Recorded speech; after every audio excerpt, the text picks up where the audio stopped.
Hello students, I welcome you all to the YouTube channel of Agri Addict. So students, आज के video में हम discuss करने जा रहे हैं हमारा एग्रोनॉमी का पेपर जो आपका 2024 में पूछा गया था। तो आज के इस वीडियो में हम इसकी एक डिटेल डिस्कशन करेंगे, साथ ही में जो इसके डिफरेंट आपके 4 ऑप्शंस होंगे उसको भी हम डिटेल में स्टडी करेंगे, राइट। तो अगर किसी की तैयारी अभी इतनी अच्छी नहीं भी चल रही है ना, कुछ स्टूडेंट्स हैं जो ने अभी रिसेंटली तैयारी स्टार्ट करी है, तो वो बच्चे भी कैसे इसको पूरा कर सकते हैं। जैसे आपके 4 ऑप्शंस हैं, तो कुछ ऑप्शंस तो आपके simple without having the knowledge agronomy they also can solve these questions. Okay, तो ये भी हम देखेंगे स्ट्रेटेजीज क्या रहनी चाहिए आपको क्वेश्चन को अप्रोच करने की, right. So moving to the next, as we all know, I am your mentor Nikhil. I have done undergraduation from the CSK Himachal Pradesh Agriculture University Palampur. Recently, ICR PG में I have secured All India 22nd rank, and currently I am pursuing masters from the same university. Okay, so directly starting with our question. So first question आपके computer screen के ऊपर, which of the following is the देसी cotton cultivated species in India as per Hutchinson's 1947? ठीक है, तो ये आपके options हैं जिसमें आपको डिफरेंट डिफरेंट जो आपकी कल्टीवेटेड स्पीसीज हैं कॉटन की आपको मेंशन करी गई हैं, ठीक है। तो क्वेश्चन का अप्रोच करने से पहले ऑल्दो आपको स्पीसीज का नॉलेज होना चाहिए, तो कैसे आप इसको करोगे। फर्स्ट, जो आपकी कॉटन है, there are 4 cultivated species, right. How many cultivated species are there? There are 4 cultivated species, 4 cultivated species, right. अगर आपसे पूछा जाए कितनी कल्टीवेटेड स्पीसीज हैं, देयर आर 4 कल्टीवेटेड स्पीसीज। अब इनको हमने डिवाइड कैसे करा है, सिंपल है। एक आपका आता है ओल्ड वर्ल्ड कॉटन, और यू कैन से old school, right, old school. एक आपका आएगा न्यू वर्ल्ड और न्यू स्कूल कॉटन, राइट। तो इसकी एक सिंपल सी ट्रिक है, ओल्ड में आप लिखोगे HA,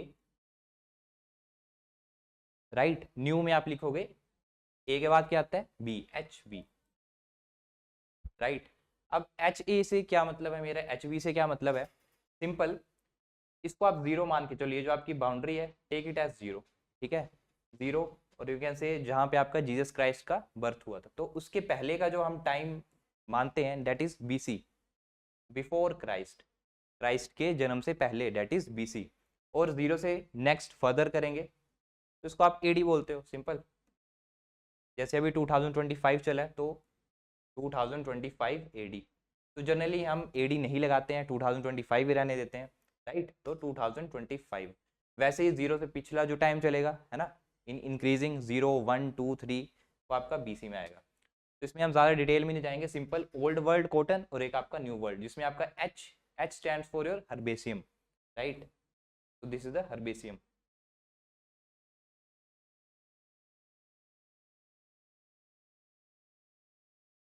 और A से आपका आ जाएगा arboreum, this A stands for the arboreum,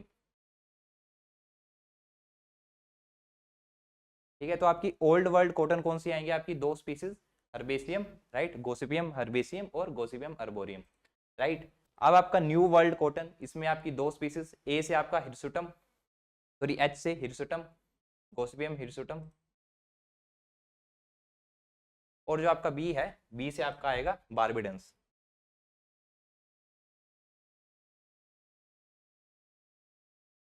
ठीक है। तो जो आपकी ओल्ड स्कूल कॉटन थी, दिस इज योर देसी टाइप, ठीक है। ये कैसी थी आपकी, दिस इज द देसी type.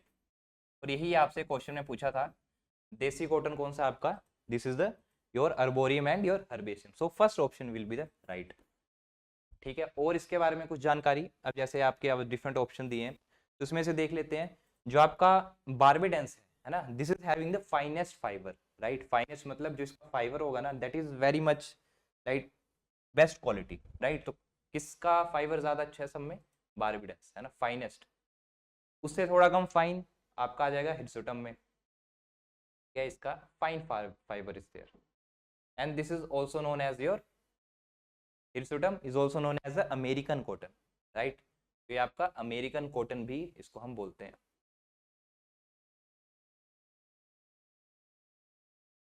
Right.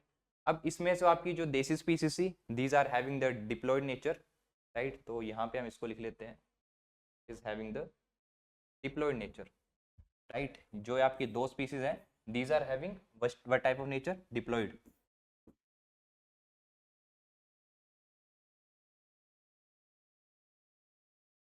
Right chromosome number की बात करें 2n इज इक्वल टू 26। और जो आपकी देसी के अलावा दो species hirsutum and barbadense, these are tetraploid और allotetraploid in nature. 2n is equal to 4x is equal to 52। Right तो ये तो आपकी डिफरेंट डिफरेंट फोर स्पीसीज के बारे में था। मूविंग टू द नेक्स्ट, ये आपका कॉटन के बारे में और कुछ जानकारी। It is also known as a white gold. Right cotton को वाइट गोल्ड भी बोलते हैं, नेचुरल सी बात है, वाइट इसका फाइबर आएगा, गोल्ड की तरह इसकी एक कीमत है, तो white gold. Right it is also known as a king of appraisal fibres. Right and it is a leading fibre crop of the world. अच्छा दो कॉन्सेप्ट आते हैं आपके, एक सीड कॉटन और कॉटन सीड, है ना। जनरली बच्चे कंफ्यूज होते हैं कि सर सीड कॉटन आएगा, है ना, कॉटन सीड, क्या डिफरेंस है इनमें, बोलने में सेम लग रहे हैं, बस एक इसमें क्या है, वर्ड्स की हेरा फेरी है। तो कैसे लर्न करोगे, सिंपल है। सीड कॉटन कैसे स्टार्ट होता है, सीड से स्टार्ट होता है, तो राइट एस।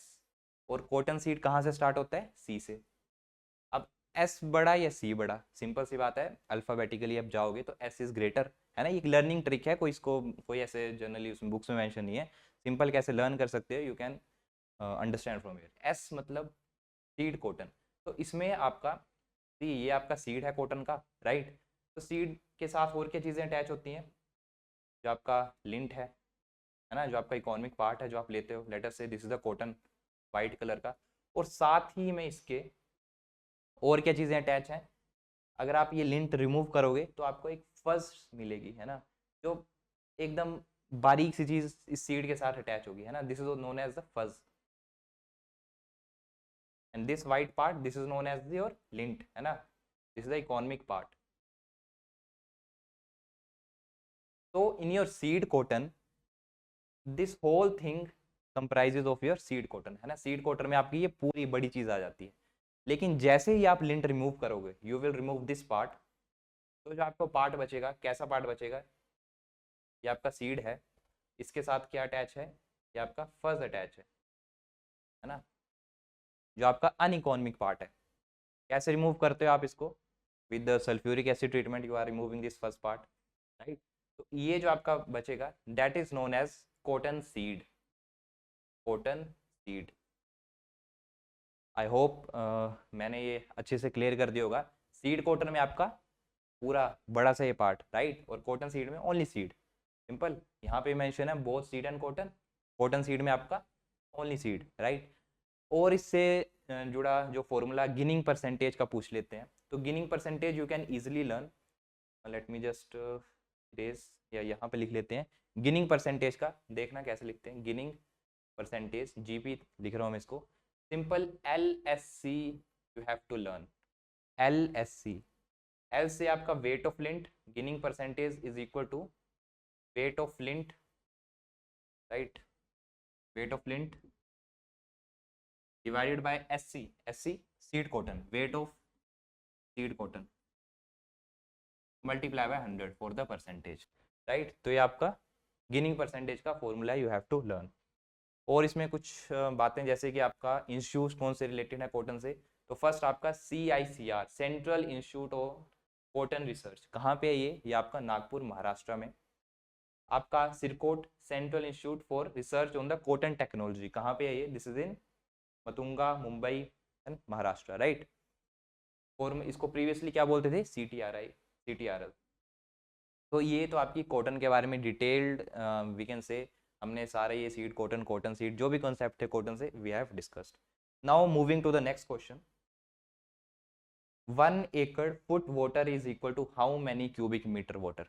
तो ये जो क्वेश्चन है आपका, ये आपका इरिगेशन के जो आपके न्यूमेरिकल्स आते हैं वहाँ से है, वाटर रिक्वायरमेंट कितनी है। सिंपल, इसमें कुछ नहीं है, कन्वर्शंस पूछी गई हैं आपसे, राइट। तो कन्वर्शंस के लिए you have to learn the units, है ना, डिफरेंट डिफरेंट यूनिट्स में उनको कैसे कन्वर्ट करना है। तो कैसे अप्रोच करेंगे क्वेश्चन को, सिंपल 1 एकड़ फुट वाटर आपको उसमें चेंज करना है, you have to change into cubic metre water. तो राइट डाउन हेयर 1 एकड़, 1 1 एकड़ फुट,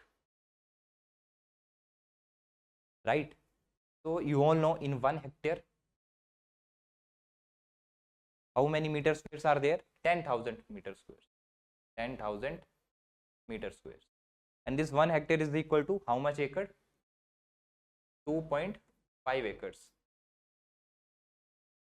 Right? या 2.54 you can say precisely अगर बोलना चाहो, लेकिन roughly 2.5 एकड़ के बराबर हम मानते हैं 1 हेक्टेयर को. अगर आपको एकर्स को यहाँ पे मीटर पूछा ना, इन मीटर क्यूब, तो सारी चीजें हमें किस में चेंज करनी है? मीटर्स में, राइट. तो 1 एकड़ इसके इक्वल होगा how many metre square? It is equal to 4047 metre squares. ठीक है, एकड़ की बात तो हमने कर ली, ये तो डन है ना, इसको हमने मीटर स्क्वायर में चेंज कर लिया. नेक्स्ट आगे फुट की बात. तो 1 foot is equal to how much metre? It is equal to 0.3 metre. क्या 1 फुट किसके बराबर है? 0.3 मीटर के. तो सिंपल आप पुट कर दो वैल्यूज, है ना. हमने अगर आपको ये वैल्यूज लर्न है, सिंपल यू कैन पुट. तो 1 as it is, this acre will be 4047 meter square, right, and this foot is 0.3. so meter square and this meter will make meter cube.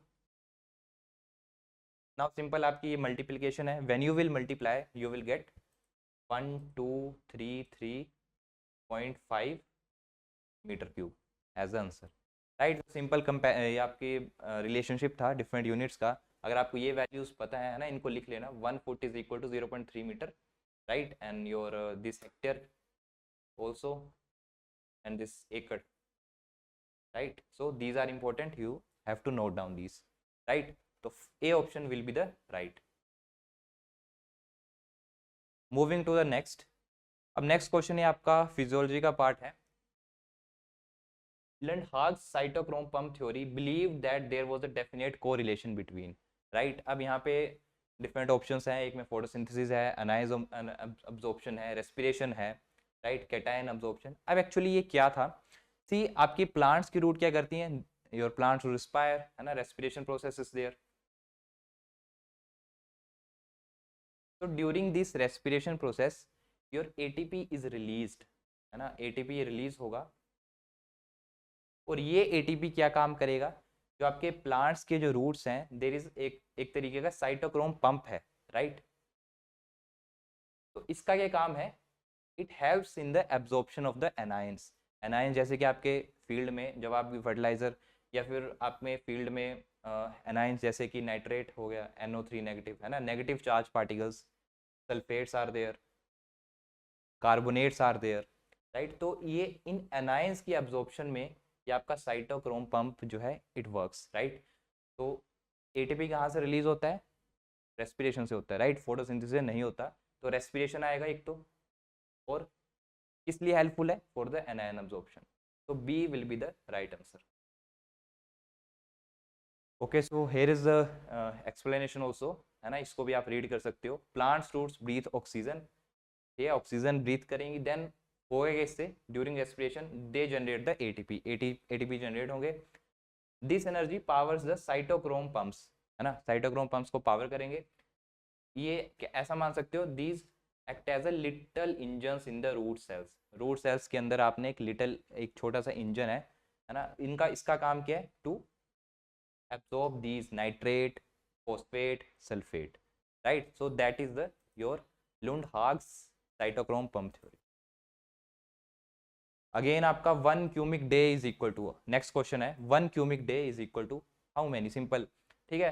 तो ये आपका क्वेश्चन है आपका area time relationship. जो हम numericals करते हैं उसमें एक टॉपिक आता है area time relationship. From there this question is asked, है ना. 1 cumec day is equal to, इस क्वेश्चन को कैसे करेंगे? अब कई जगह आपको सिंपल बता देंगे, मतलब बताने को मैं बता सकता हूँ सिंपल, इसका ये आंसर आ जाएगा, है ना, क्योंकि इसको काफ़ी ज़्यादा डिराइव करते हैं. लेकिन इसकी डेरिवेशन इज इंपॉर्टेंट, है ना. कभी भी इसमें कुछ चेंजेस आ जाए, 1 क्यूमिक की जगह क्यूसेक पूछ लिया आपसे, हाउ यू कैन डू? तो सिंपल है, 1 क्यूमिक कैसे करेंगे, एक बार इसको अच्छे से देख लेना. 1 क्यूमिक डे, 1 क्यूमिक डे. अब इस क्यूमिक का मतलब क्या है? सिंपल सिंपल टर्म्स में क्यूमिक है कितना पानी, कितना मीटर क्यूब पानी एक सेकंड में जाता है, right, metre cube per second. जब भी आप वाटर अप्लाई करोगे तो एक सेकंड में कितना, how much metre cube water is going, 2 cumec 3 cumec, right, that is the cumec, है ना। क्यूमिक को आप ऐसे मान लो मीटर क्यूब पर सेकंड, एक सेकंड में 1 मीटर क्यूब पानी जाता है। डे, डे मतलब डे, है ना, डे को आपको किस में चेंज करना है, इन सेकंड्स, राइट, क्योंकि आपको इसमें यूनिट्स क्या चाहिए, एक बार यूनिट्स देख लो, हेक्टेयर सेंटीमीटर, मतलब एक एरिया की चाहिए और एक आपको सिंपल आपको लेंथ की एक यूनिट चाहिए, तो you have to change it. For 1 cumec you can write 1 metre cube per second, मतलब कि एक सेकंड में कितना पानी जा रहा है, एक सेकंड में 1 metre cube water is going. Simple, clear यहाँ तक। अब एक दिन की बात करिए, अगर एक दिन को मैं सेकंड में चेंज करूं कितने आएंगे, इन 1 डे देर आर 24 आवर्स, है ना। इसको अप्रोच कैसे करना है वो देखना आपको, एक दिन में 24 hours, in 1 hour 60 minutes and in 1 minute 60 seconds are there. ये चीज आपको आनी चाहिए। तो 6 into 6 36 and this 24 and these are 2 zeros। when you will multiply क्या आएगा आपके पास, you will get 4, right, 864 you will get multiply by 100, right। ये आपने 1 डे को किस में चेंज कर लिया, सेकंड्स में, you will write here seconds। कुछ हम इसमें ऐड ऑन नहीं करें, जितना हमारे पास नॉलेज है उसी से जा रहे हैं, राइट हेयर 1 क्यूमिक को कैसे लिख सकते हैं, I can write 1 metre cube per second, put here 1 metre cube और नीचे क्या आ जाएगा, second, right, second multiply by this day 864000 ना, 2 zeros and this is second. तो सेकंड से आपका सेकंड कट हो गया, क्या बचा आपके पास 86400 मीटर क्यूब, लिख लो इसको 86400 मीटर क्यूब, राइट। अब देखो, है ना, ऑप्शन के काफ़ी पास पहुंच गए हैं वैसे ही हम, ये दो ऑप्शन तो वैसे कट हो जाएंगे। 12 के बारे में बात करी, यहाँ पे 864 ए और बी में से आपका ऑप्शन होगा। तो how you will approach from here, simple यहाँ पे इसको मैं कर रहा हूँ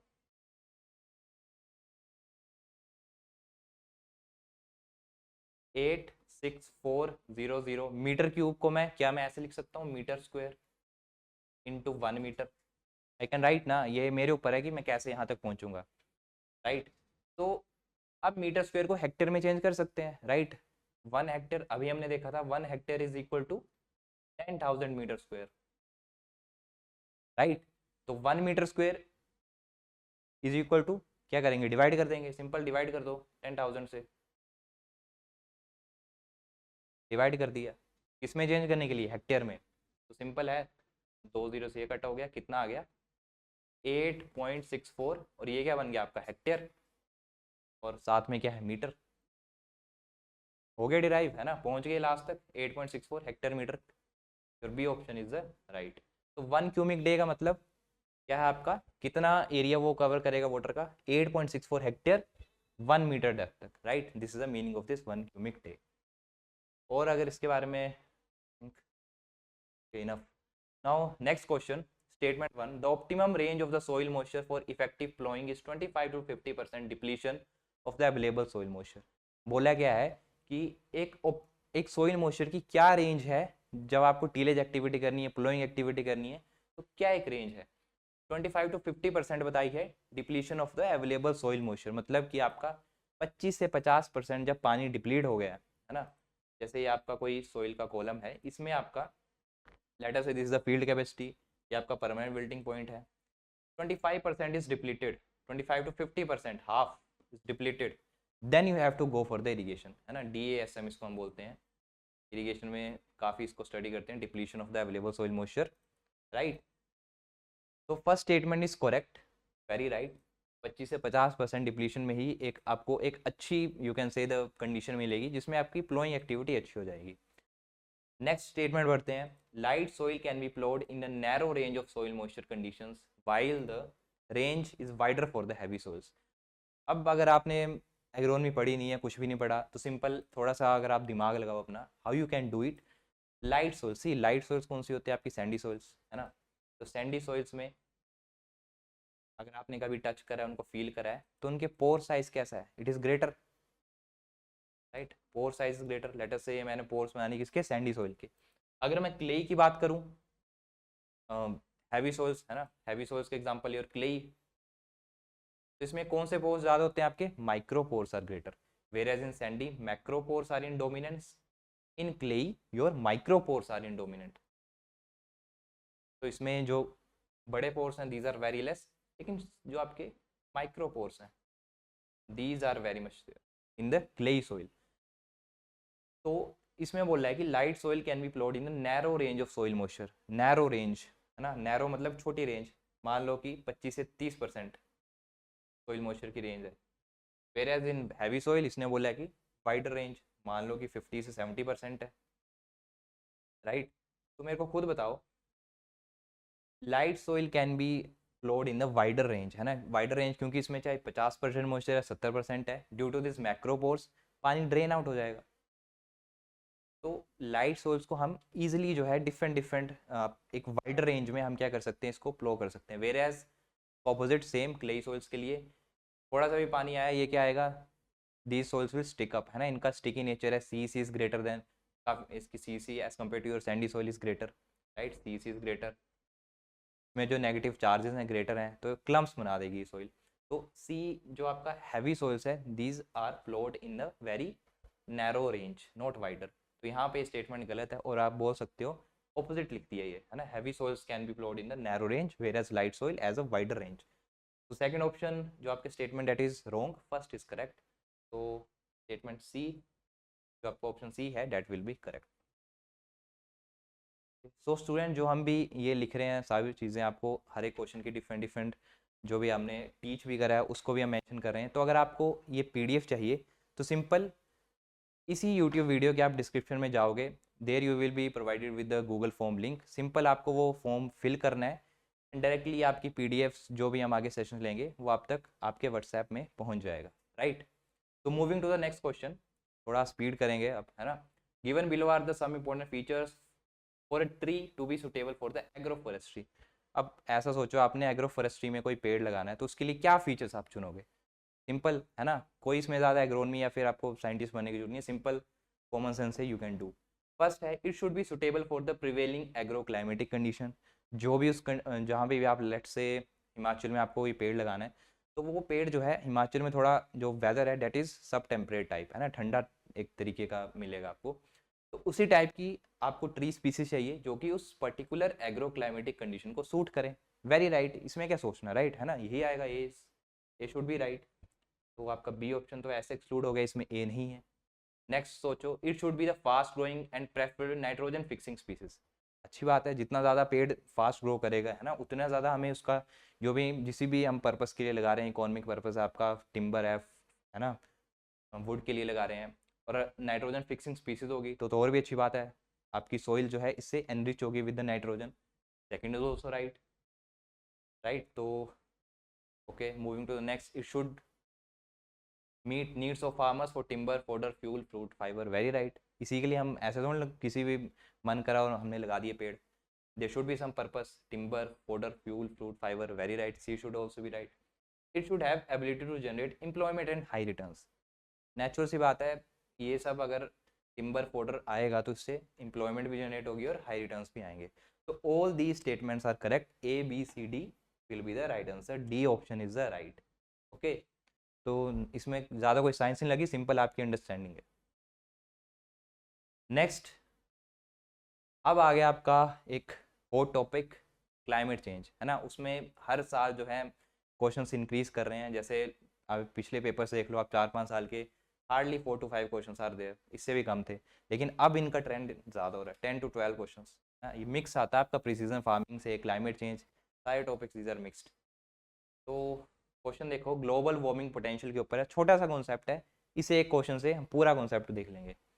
global warming potential is a measure of how much energy the emission of 1 ton of gas will absorb over a given period of time related to the emission of 1 ton of carbon dioxide. ठीक है, अगर आपने किसी ने भी global warming पढ़ी है, थोड़ी सी भी पढ़ी है, ही और शी कैन इजिली डू। ठीक है, तो ग्लोबल वार्मिंग पोटेंशियल, पोटेंशियल क्या है, कोई गैस कितना ग्लोबल वार्मिंग कॉज कर रही है, सिंपल एज दैट। ठीक है, तो 4 गैसेस हम जनरली लेते हैं। 4 गैसेस कौन कौन सी? First, as a base line we take CO2, right. Then other gas जो हम लेते हैं that is methane, then N2O nitrous oxide, और लास्ट जो सबसे खतरनाक और जिसका हाईएस्ट ग्लोबल वार्मिंग पोटेंशियल है that is this sulphur hexafluoride gas, है ना। तो CO2 को एज अ बेस लाइन लेते हैं, उसी के हिसाब से CO2 की जो हम global warming potential as a base line लिए तो कितनी होगी इसकी, इज टेकन एज 1। इसका जो GWP है इट इज टेकन एज 1। वैसे ही CH4 है। अब CH4 का कितना लेते हैं, इट इज जनरली अराउंड या तो 25, इन सम बुक्स इट इज 25, है ना, 27 से, या फिर ऐसे एक रेंज लर्न कर लो 25 से 30, राइट, 25 से 30। मतलब कि कितने समय तक ये गैस आपके एटमॉस्फेयर में रिजाइड कर रही है, और उस पर्टिकुलर टाइम में how much global warming it is causing as compare to your CO2। ठीक है, ऐसा करेंगे, आपने एटमॉस्फेयर में 2 गैसें छोड़ दी, एक आपने CO2, ये लेटर से CO2 छोड़ दी, और एक में आपने CH4। अब इनका आपको ग्लोबल वार्मिंग अगर कंपैरिजन करना है तो कैसे करोगे, with this global warming potential, है ना। लेट अस से 100 ईयर्स आपने ये गैस छोड़ दी। अब ऐसा तो नहीं कि 100 साल तक ये गैस एटमॉस्फेयर में रहेगी, है ना, इट विल मूव आउट। लेकिन फिर भी हम कंपैरिजन के लिए we are taking this 100 years, तो इसमें कितना ग्लोबल वार्मिंग पोटेंशियल ये कोज करते हैं, these values are written here, right. CH4 के लिए वैसे नाइट्रस ऑक्साइड के लिए हम देखेंगे, SF6 के लिए एज वी डिस्कस इसका हाईएस्ट है, कितना हाईएस्ट है, 23,500, 23500, this is the highest, right. तो इनका ग्लोबल वार्मिंग पोटेंशियल कम है, these are having the smaller GWP and these are having the greater GWP। तो first statement is right, I think clear हो गया होगा। It is a measure of how much energy the emissions of 1 ton of gas will absorb over given period of time, 50 years हो सकता है, 100 years, 1000 years, as much we can take, relative to the emission of 1 ton of CO2, है ना, it is taken as a baseline. So statement 1 is correct. Statement second है, a gas with a smaller GWP warms the earth more compared to the carbon dioxide over that time period. ठीक है, तो मतलब बोला है कि जिसका smaller है GWP, जैसे कि आपकी CH4 होगी, है ना, तो it will warm the earth more, ये तो गलत है ना, it will warm the earth less, जिसका लार्जर GWP होगा it will warm the earth more. तो यहीं पे ये स्टेटमेंट गलत हो जाती है, statement 2 is wrong, 1 is correct. Although ये क्वेश्चन थोड़ा NTA ने अलग तरीके से पूछा था, है ना। वैसे अगर बोलना चाहें तो ये स्टेटमेंट जो है we can take it as correct also, क्योंकि here it is compare to the carbon dioxide, और आपको पता है कार्बन डाइऑक्साइड क्या बेस लाइन है, तो स्मॉलर भी आएगी तो इससे तो ऊपर ही आएगी, है ना, एज कम्पेयर टू CO2 हर गैस का GWP ज़्यादा ही होगा, बट NTA ने इसको गलत माना है, तो we will exclude this second one, right. तो C will be the right. तो ये आपका डिफरेंट डिफरेंट गैसेस का GWP यहाँ पे मेंशन है, राइट। जैसे आपका CO2 जो आप बेस लाइन लेते हो, इसका कितना है 1, CH4 का को 25 से 30 कर लो, right. In some books there is 25 mentioned, तो 25 से 30 एक थोड़ा हम वाइडर लेके चलेंगे। N2O को 273 इज देयर, SF6 का हाईएस्ट फिक्स है 23,500। ठीक है, तो ये आपकी 4 गैसेस हैं based on their GWP, we have mentioned these. Moving to the next, correct order in decreasing trend of the reservoirs based on their capacity at the full reservoir level, million meter cube. Okay, तो ये आपके कुछ reservoirs mention है, although आपने नाम नहीं सुने होंगे, किसी ने नहीं सुने होते ऐसे रिजर्वोयर्स के नाम, एकदम डेप्थ में ये क्वेश्चन जाके पूछा है। तो जनरली ऐसे क्वेश्चंस के होते हैं ना, किसी को नहीं आते, सिंपल है, राइट। क्योंकि एज अगर कोई उस स्टेट से होगा, they I think know this these names of the reservoir, but generally most of the students don't know this। ठीक है, तो ऐसे क्वेश्चंस या तो स्किप कर सकते हैं, और if you want to take a chance, अगर आपको थोड़ा भी आइडिया, जैसे कि नगर, यहाँ पे मेंशन है नगर जूना सागर, राइट। तो जितना आपने न्यूज़ में सुना है या फिर सुना होगा आपने, तो ये जो है you can take it as greatest, ठीक है, ये अपनी विल के ऊपर है, how you will approach this question. तो इसका जो राइट आंसर है, आपको क्या पूछा है, correct order in the decreasing trend of reservoir based on the capacity, right. तो सबसे ज्यादा किसकी है, नागार्जुना सागर की, देन आपकी उकाई की। ठीक है, ये आपका नागार्जुना सागर कहाँ पे है, इट इज इन तेलंगाना।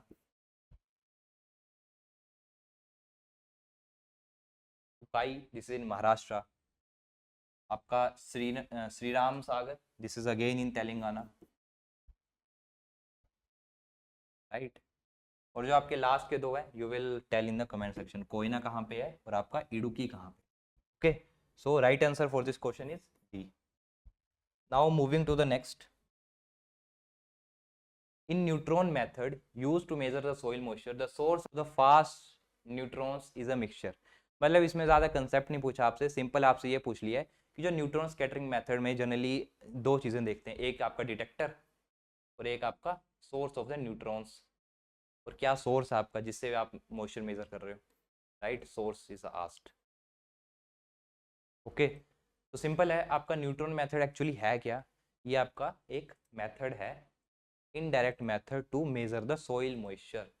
आपके सोइल में कितना मॉइस्चर है, कितना पानी प्रेजेंट है, for this neutron method is used, right.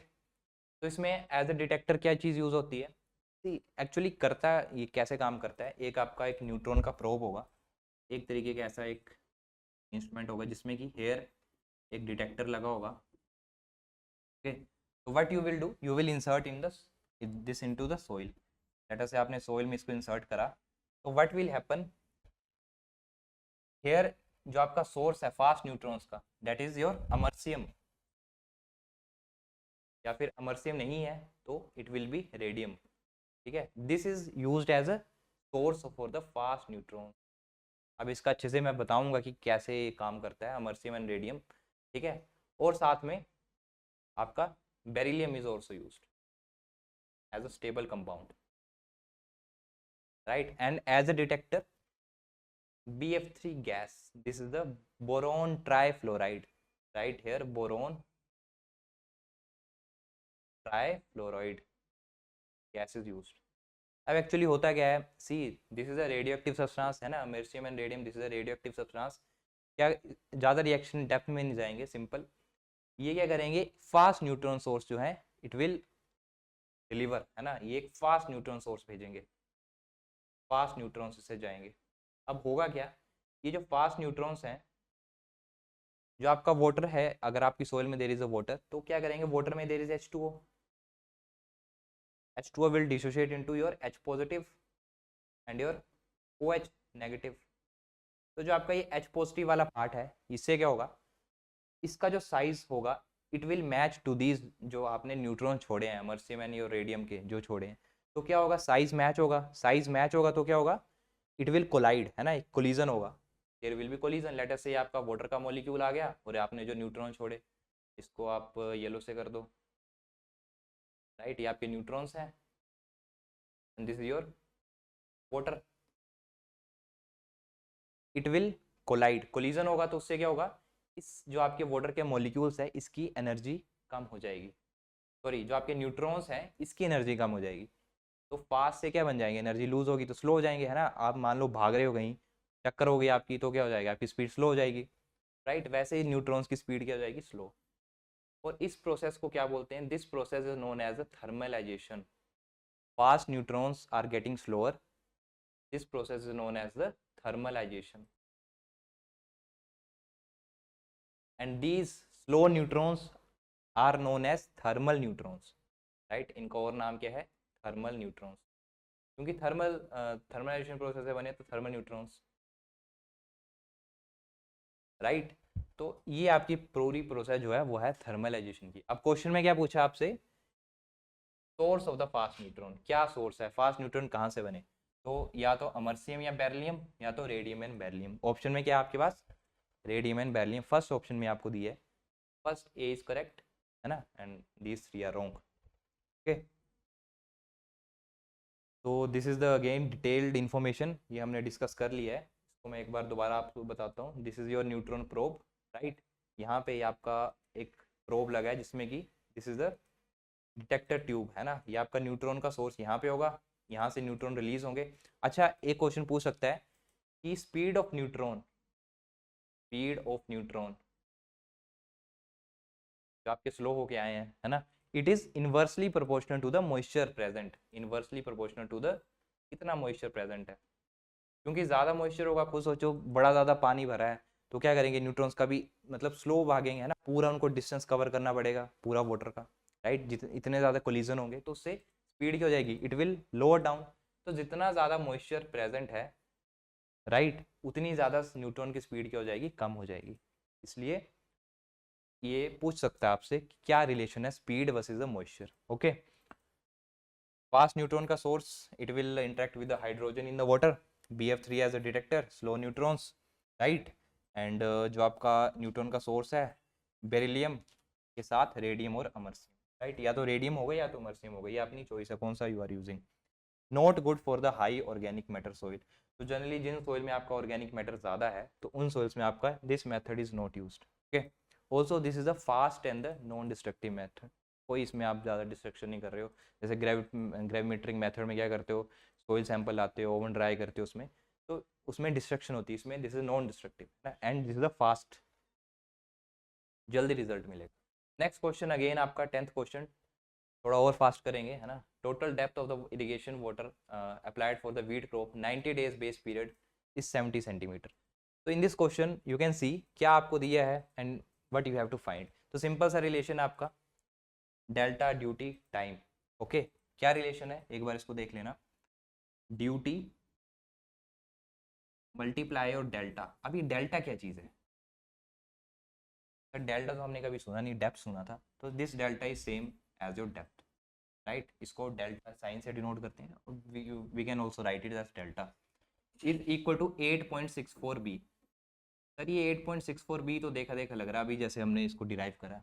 You are very right, 8.64 B जो हमने क्यूमिक में हमने डिराइव किया, डेट इज दिस फैक्टर, ठीक है। तो ये फैक्टर भी वहीं से आया है। ओके, तो ज़्यादा इसको लर्न, अगर इसको लर्न करना है तो how you can learn, simple है, 8 है, 8 का स्क्वायर क्या होता है 64, राइट, 64 लिखा है यहाँ पे, सिंपल। ठीक है, तो क्या पूछा अब आप इसमें, ये आपका SI सिस्टम में है, सिंपल। क्या पूछा आपको, you have to find the duty, ये चीज़ आपसे पूछी है। तो कैसे फाइंड आउट करोगे, सिंपल है, डेल्टा दिया आपको, डेल्टा डेप्थ, है ना, दिस इज योर डेप्थ, कितनी इरिगेशन देनी है 70 सेंटीमीटर। अब एक चीज़ नोट करना, सेंटीमीटर में नहीं, आपकी यूनिट्स आएंगे मीटर में। If in your option hectare लिखा है, क्यूमिक लिखा है, तो यूनिट्स क्या आएंगी, ऑलवेज रिमेंबर मीटर। तो चेंज इनटू मीटर, 70 मीटर में चेंज करोगे तो कितना आएगा, 70 divided by 100, it will be 0.7 metre. Okay, simple लिख लो, इसको x ले लिया, multiply by delta, this is 0.7 metres is equal to 8.64 B. जो आपका बेस पीरियड है, this is a time between the first irrigation and the last irrigation, ठीक है। 1 जून को आपने पहली इरिगेशन दी और 29 जून को मान लो आपने लास्ट इरिगेशन दी, तो इस बीच जो भी टाइम होगा that is your base period. कितना दिया आपको बेस पीरियड, 90 डेज का, simple you will put value 90। Now simple maths है, you can easily do, x is equal to 8.64 into 90 and this is 0.7, I can better write it as this। इस points आपके ये 2 0 cancel हो गए। आप इसको solve करोगे, 9 4 36 54 and this is 57 72 and 5 77, right. अब इसको आप काट सकते हो, 1 1 1 0 7 8 सा, है ना, कुछ इस टाइप की कोई वैल्यू आ जाएगी। तो ऑप्शन में देखो क्या है इसमें, 1110 है ना, तो 1111 नियरेस्ट, अगर इसको राउंड ऑफ कर दोगे तो A will be the right answer. Units क्या आएंगी, हेक्टेयर पर क्यूमिक। तो इससे आपको एक चीज़ पता और चली कि ड्यूटी की यूनिट्स होती हैं, दिस इज हेक्टेयर पर क्यूमिक, अगर आपको क्यूमिक से पूछा जाए, है ना। Okay, so this is the detailed. और अगर इसमें बात करें एरिया टाइम रिलेशनशिप में, so first you can see there is the gross command area. Gross command area क्या चीज़ है, सी जहाँ पे भी आपको इरिगेशन करनी होती है उसके आसपास का जो भी बिल्डिंग है, कोई आपकी स्ट्रीम आ रही है मान लो यहाँ से, ये आपकी फील्ड है लेकिन स्ट्रीम तो आपकी यहाँ से आ रही है, पानी का सोर्स स्ट्रीम है कोई, तो ये सारा जो एरिया आता है that comes under this GCA gross command area, है ना। ग्रोस से यू कैन लर्न, मतलब एक बड़ा एरिया। और जिस फील्ड में you are irrigating that is your culturable command area, जहाँ पे जो आपका एक्चुअल एरिया है जहाँ पे आपको इरिगेशन देनी है, that is the CCA। Intensity of irrigation निकालने को कोई बोले आपसे तो कैसे निकालोगे इजिली? CCA को कितनी इंटेंसिटी इरिगेशन की, you have to multiply and you will get your area irrigated, right.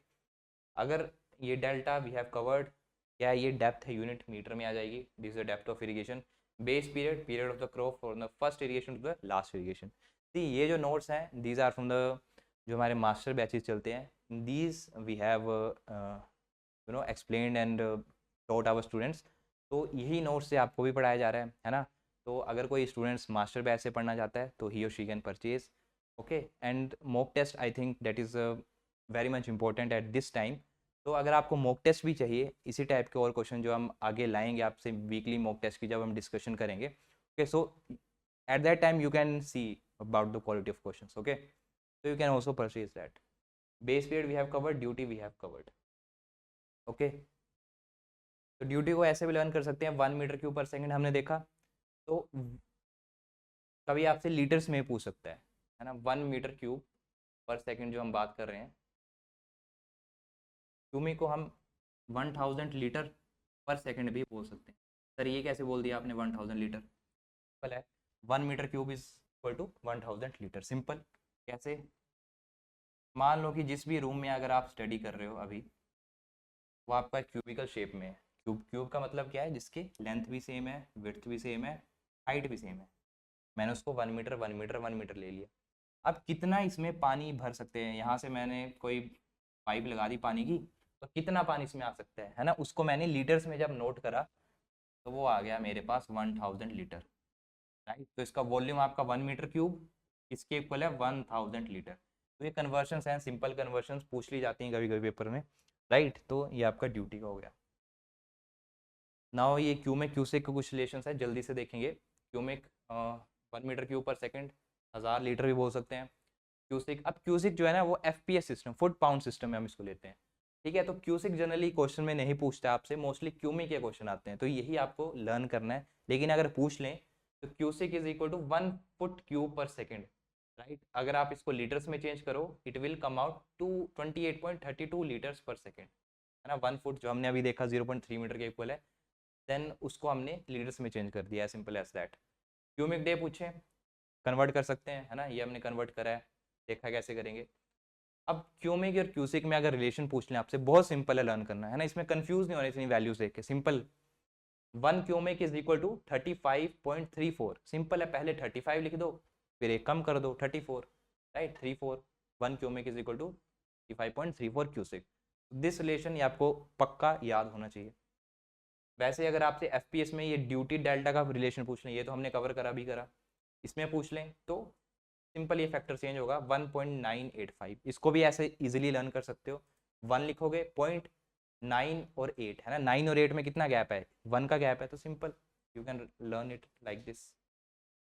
और ड्यूटी आपकी एकर्स पर क्यूसिक में आ जाएगी, डेप्थ आके फिर फीट में आ जाएगी, राइट। ये आपका FPS सिस्टम है। अगर आप डिस्चार्ज की बात करो, डिस्चार्ज भी पूछ लेता है कभी कभी, तो डिस्चार्ज भी you can easily learn area by duty, है ना। ऑल्दो इसको यूनिटरी मेथड में भी you can do, we will solve जो भी आपके डिस्चार्ज रिलेटेड क्वेश्चंस आएंगे उसमें हम करेंगे, लेकिन फिलहाल के लिए formula you can learn area by duty. तो वीडियो को एक बार जरूर पोस्ट करना, और ये सारी चीज़ें जो भी मेंशन है you have to write and these are important. Next question, passage of mineral from top soil to the sub soil through the seepage of water is known as, ठीक है। आप इसमें क्या पूछा है, मिनरल आपके टॉप सॉइल से सब सॉइल में आ रहे हैं। तो ये आपने सॉइल बना दी कोई, ये आपका लैंड का सरफेस है, यहाँ पे आपके प्लांट्स लगे हैं, लेटस से कोई क्रॉप लगी है। इसमें बोला है mineral from the top soil, ये आपका टॉप सॉइल है, यहाँ से नीचे जो मिनरल जा रहे हैं to the sub soil, this is the top soil, this is the sub soil. क्या बोलते हैं इसको? फर्स्ट ऑप्शन परकुलेशन, परकुलेशन बोलेंगे, गलत। लीचिंग, क्योंकि इसमें मिनरल की बात करिए, तो मिनरल अगर नीचे जा रहे हैं तो क्या बोलते हैं, लीच्ड आउट हो रहे हैं मिनरल, तो this process is known as leaching. B option is the right. Conduction, again ये आपकी हीट ट्रांसफर की प्रोसेस है, conduction, convection, radiation. Transportation, again ये कोई वैलिड टर्म नहीं उसके लिए। परकुलेशन और लीचिंग में कंफ्यूजन हो सकती है। तो परकुलेशन क्या है, अगर आपको बोलता मिनरल ना देके सिंपल वाटर बोलता water is moving from the top soil to the subsoil beyond the root zone, then you will mark out the percolation. लेकिन इसने क्या बोला है, मिनरल जा रहे हैं नीचे, पानी अप्लाई करा उसके साथ मिनरल भी चले गए, that process is known as the leaching of mineral, leach minerals. Okay, next question है method of irrigation in which water is applied on per plant basis, एक एक प्लांट के बेसिस में water is applied, that is known as your which bubbler irrigation, है ना। तो bubbler irrigation ये आपका ड्रिप इरिगेशन के ही फर्दर टाइप्स हैं, जो आपका माइक्रो इरिगेशन में आप पढ़ते हो, स्प्रिंकलर, ड्रिप इरिगेशन, तो इसी के फर्दर टाइप्स हैं, जिसमें कि पर प्लांट बेसिस अगर बोला जाए आपसे, that is the bubbler irrigation. कैसा होता है बबलर इरिगेशन सर, हमने देखा नहीं कभी, this is your bubbler irrigation, right. You can see per plant basis एक पर्टिकुलर शेप बनती है इसकी, राइट, बबल की तरह, तो that is known as the bubbler irrigation. Next, the major site of uptake for the soil applied herbicide, क्या बोला आपको, सोइल अप्लाइड हर्बिसाइड कहाँ से अपटेक होते हैं। तो सर आप तो बोल रहे थे कि कुछ क्वेश्चंस ऐसे हैं कि बिना हमें नॉलेज भी नहीं है साइंस का ना एग्रोनॉमी का, कैसे कर लें, तो यही एक क्वेश्चन आ गया, है ना। कोई भी इसको इजीली कर सकता है, कैसे अप्रोच करेंगे।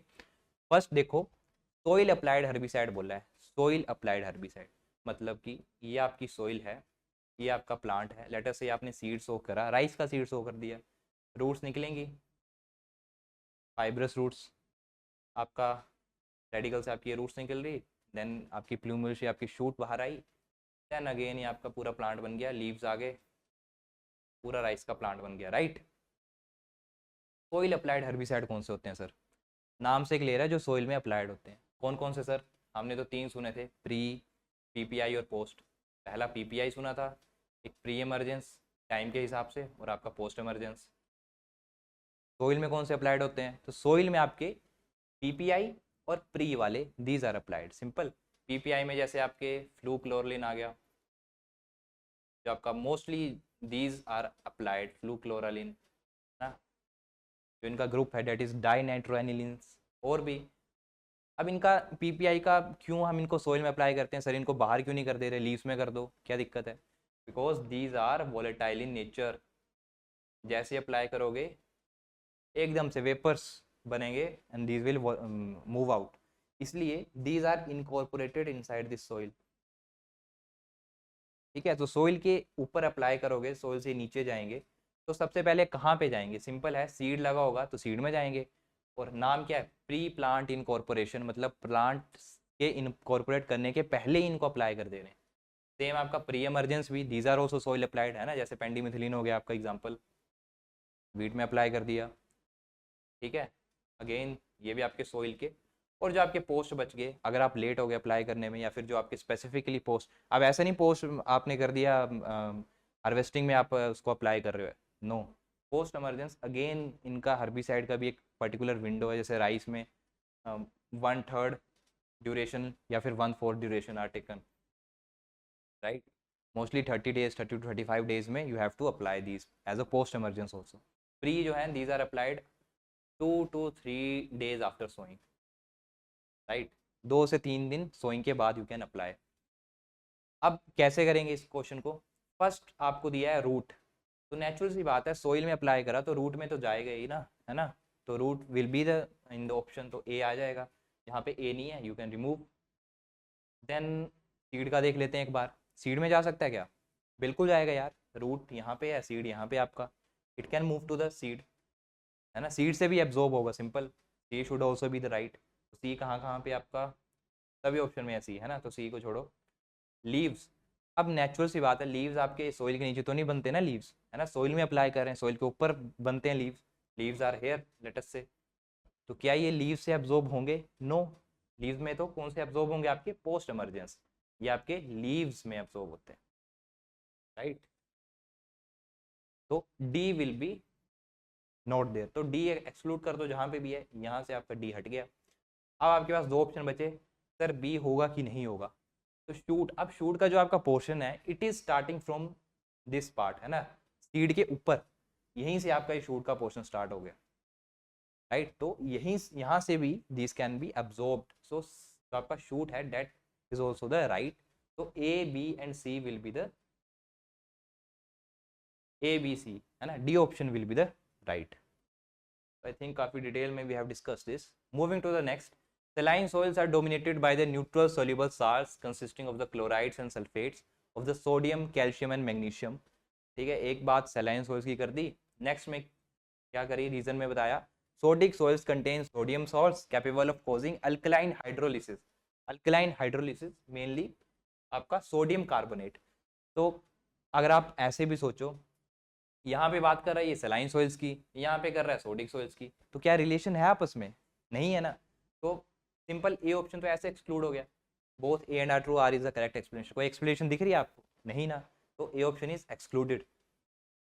अब सलाइन सोल्स का क्या पर्पज है, इसमें सोल्स है, नाम से क्लियर है, सलाइन इज सोल्स, है ना। तो it contains neutral soluble salts of chlorides and sulphates of your sodium, calcium, जैसे कि आपका NaCl सलाइन सोल्स में, राइट। देन आपके sulphates of your calcium and magnesium. तो this statement is correct, A is correct.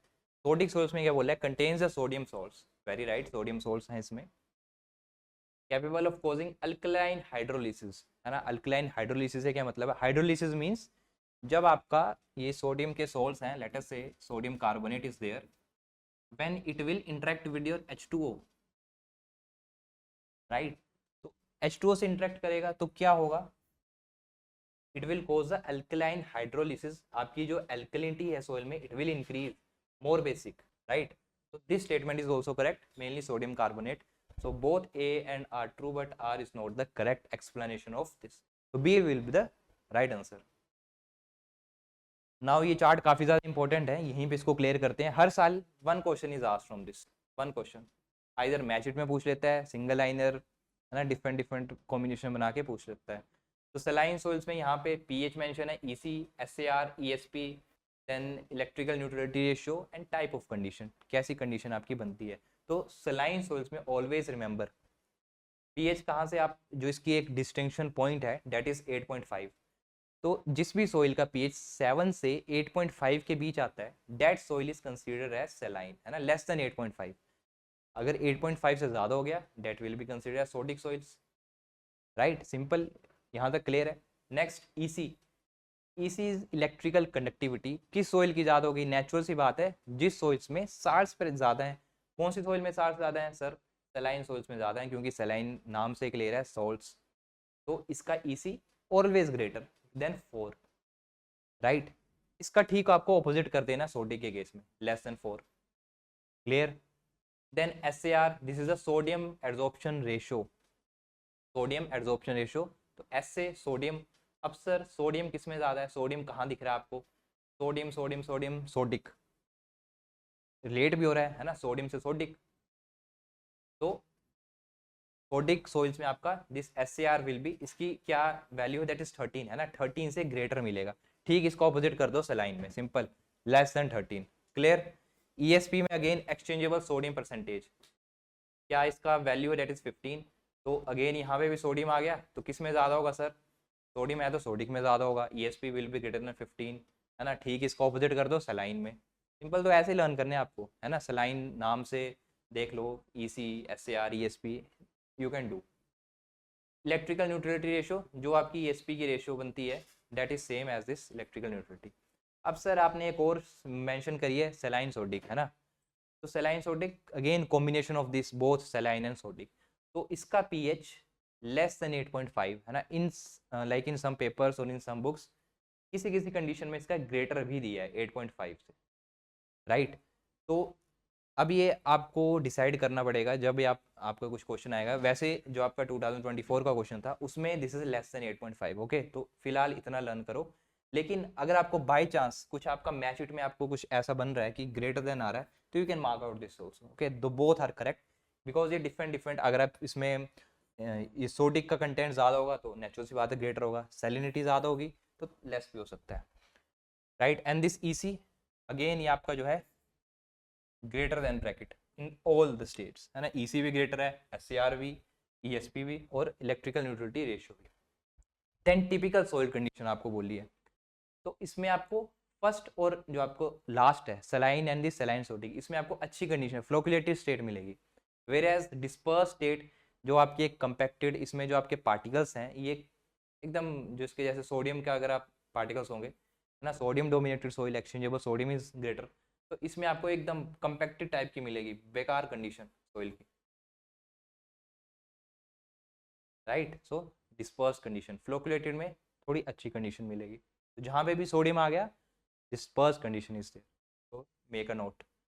Moving to the next question, 15th.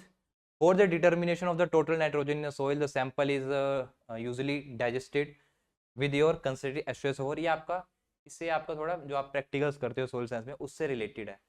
In the presence of catalyst mixture consisting K2SO4 and CSO4 in the आपको ratio दिए 10:1, ठीक है. आपको total nitrogen निकालनी है soil की, तो अगर आपने निकाली है क्लासेस में तो you will know that this statement is correct.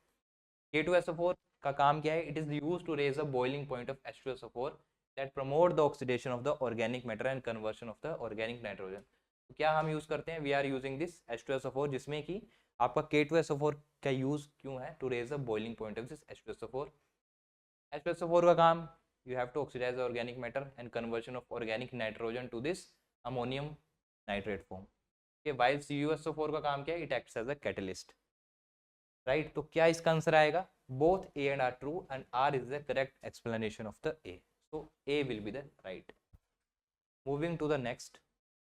अब या नेक्स्ट क्वेश्चन है, दिस इज फ्रॉम द एग्रोमीटरोलॉजी, इसकी हमने बहुत ज़्यादा क्लासेस करी हैं और I hope you can do this question easily, है ना. The temperature decreases with the height in troposphere. Simple 4 layer आपने पढ़ ली, you can easily do.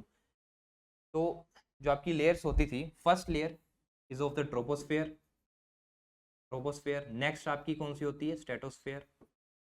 Then आपकी मीजोस्फेयर, लास्ट में फिर आपकी एक्सोस्फेयर, यहीं पे आपकी थर्मोस्फेयर भी है, राइट. तो इन 4 लेयर्स में टेम्परेचर का क्या रोल था? जो फर्स्ट लेयर है इसमें आपका टेम्परेचर डिक्रीज करेगा, क्लियर. सेकंड में आपका क्या करेगा? टेम्परेचर विल इंक्रीज, तो इसको मैं येलो से डिनोट करता हूँ, इट विल इंक्रीज, तो इसको मैंने पॉजिटिव बना लिया, है ना. मीजोस्फेयर में अगेन डिक्रीज करेगा, एक्सोस्फेयर में अगेन इंक्रीज करेगा. अब क्यों करता है सर? क्या इसका रीज़न है? तो काफ़ी सिंपल रीज़न है, कोई इसमें ज़्यादा वो नहीं है. ट्रोपोस्फेयर में हाइट के साथ नॉर्मल आपका जो लैब से चलता है, that is temperature will decrease. Stratosphere में ड्यू टू योर ओजोन, यहाँ पे है ozone is protecting us from UV rays, तो उसकी वजह से when UV rays strike down in this layer, तो आपका एक्सोथर्मिक रिएक्शंस आर देयर, तो उससे आपका टेम्परेचर क्या करेगा? इंक्रीज करेगा. अगेन मीजोस्फेयर में टेम्परेचर विल डिक्रीज, एक्सोस्फेयर में अगेन इट विल इंक्रीज.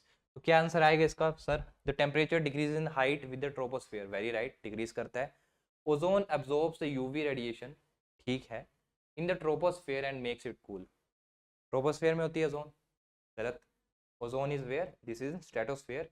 आपकी 30 किलोमीटर से ये 40 किलोमीटर के बीच में, 10 किलोमीटर के एक थिकनेस में ओजोन लेयर, और इसको ओजोनोस्फेयर भी बोल देते हैं, लाइक ओजोनोस्फेयर. तो ये आपका गलत है, ट्रोपोस्फेयर में नहीं होती, स्ट्रेटोस्फेयर में होती है. So A is correct but R is false. Okay, तो ये आपकी डिफरेंट डिफरेंट लेयर्स हैं. अब आ गया आपका मैच द फॉलोइंग में, जो आपके हर साल एक इंस्टीट्यूट से क्वेश्चन आएगा ही आएगा, हर साल आता गया है ना, स्ट्रीक बनी है पूरी इसकी.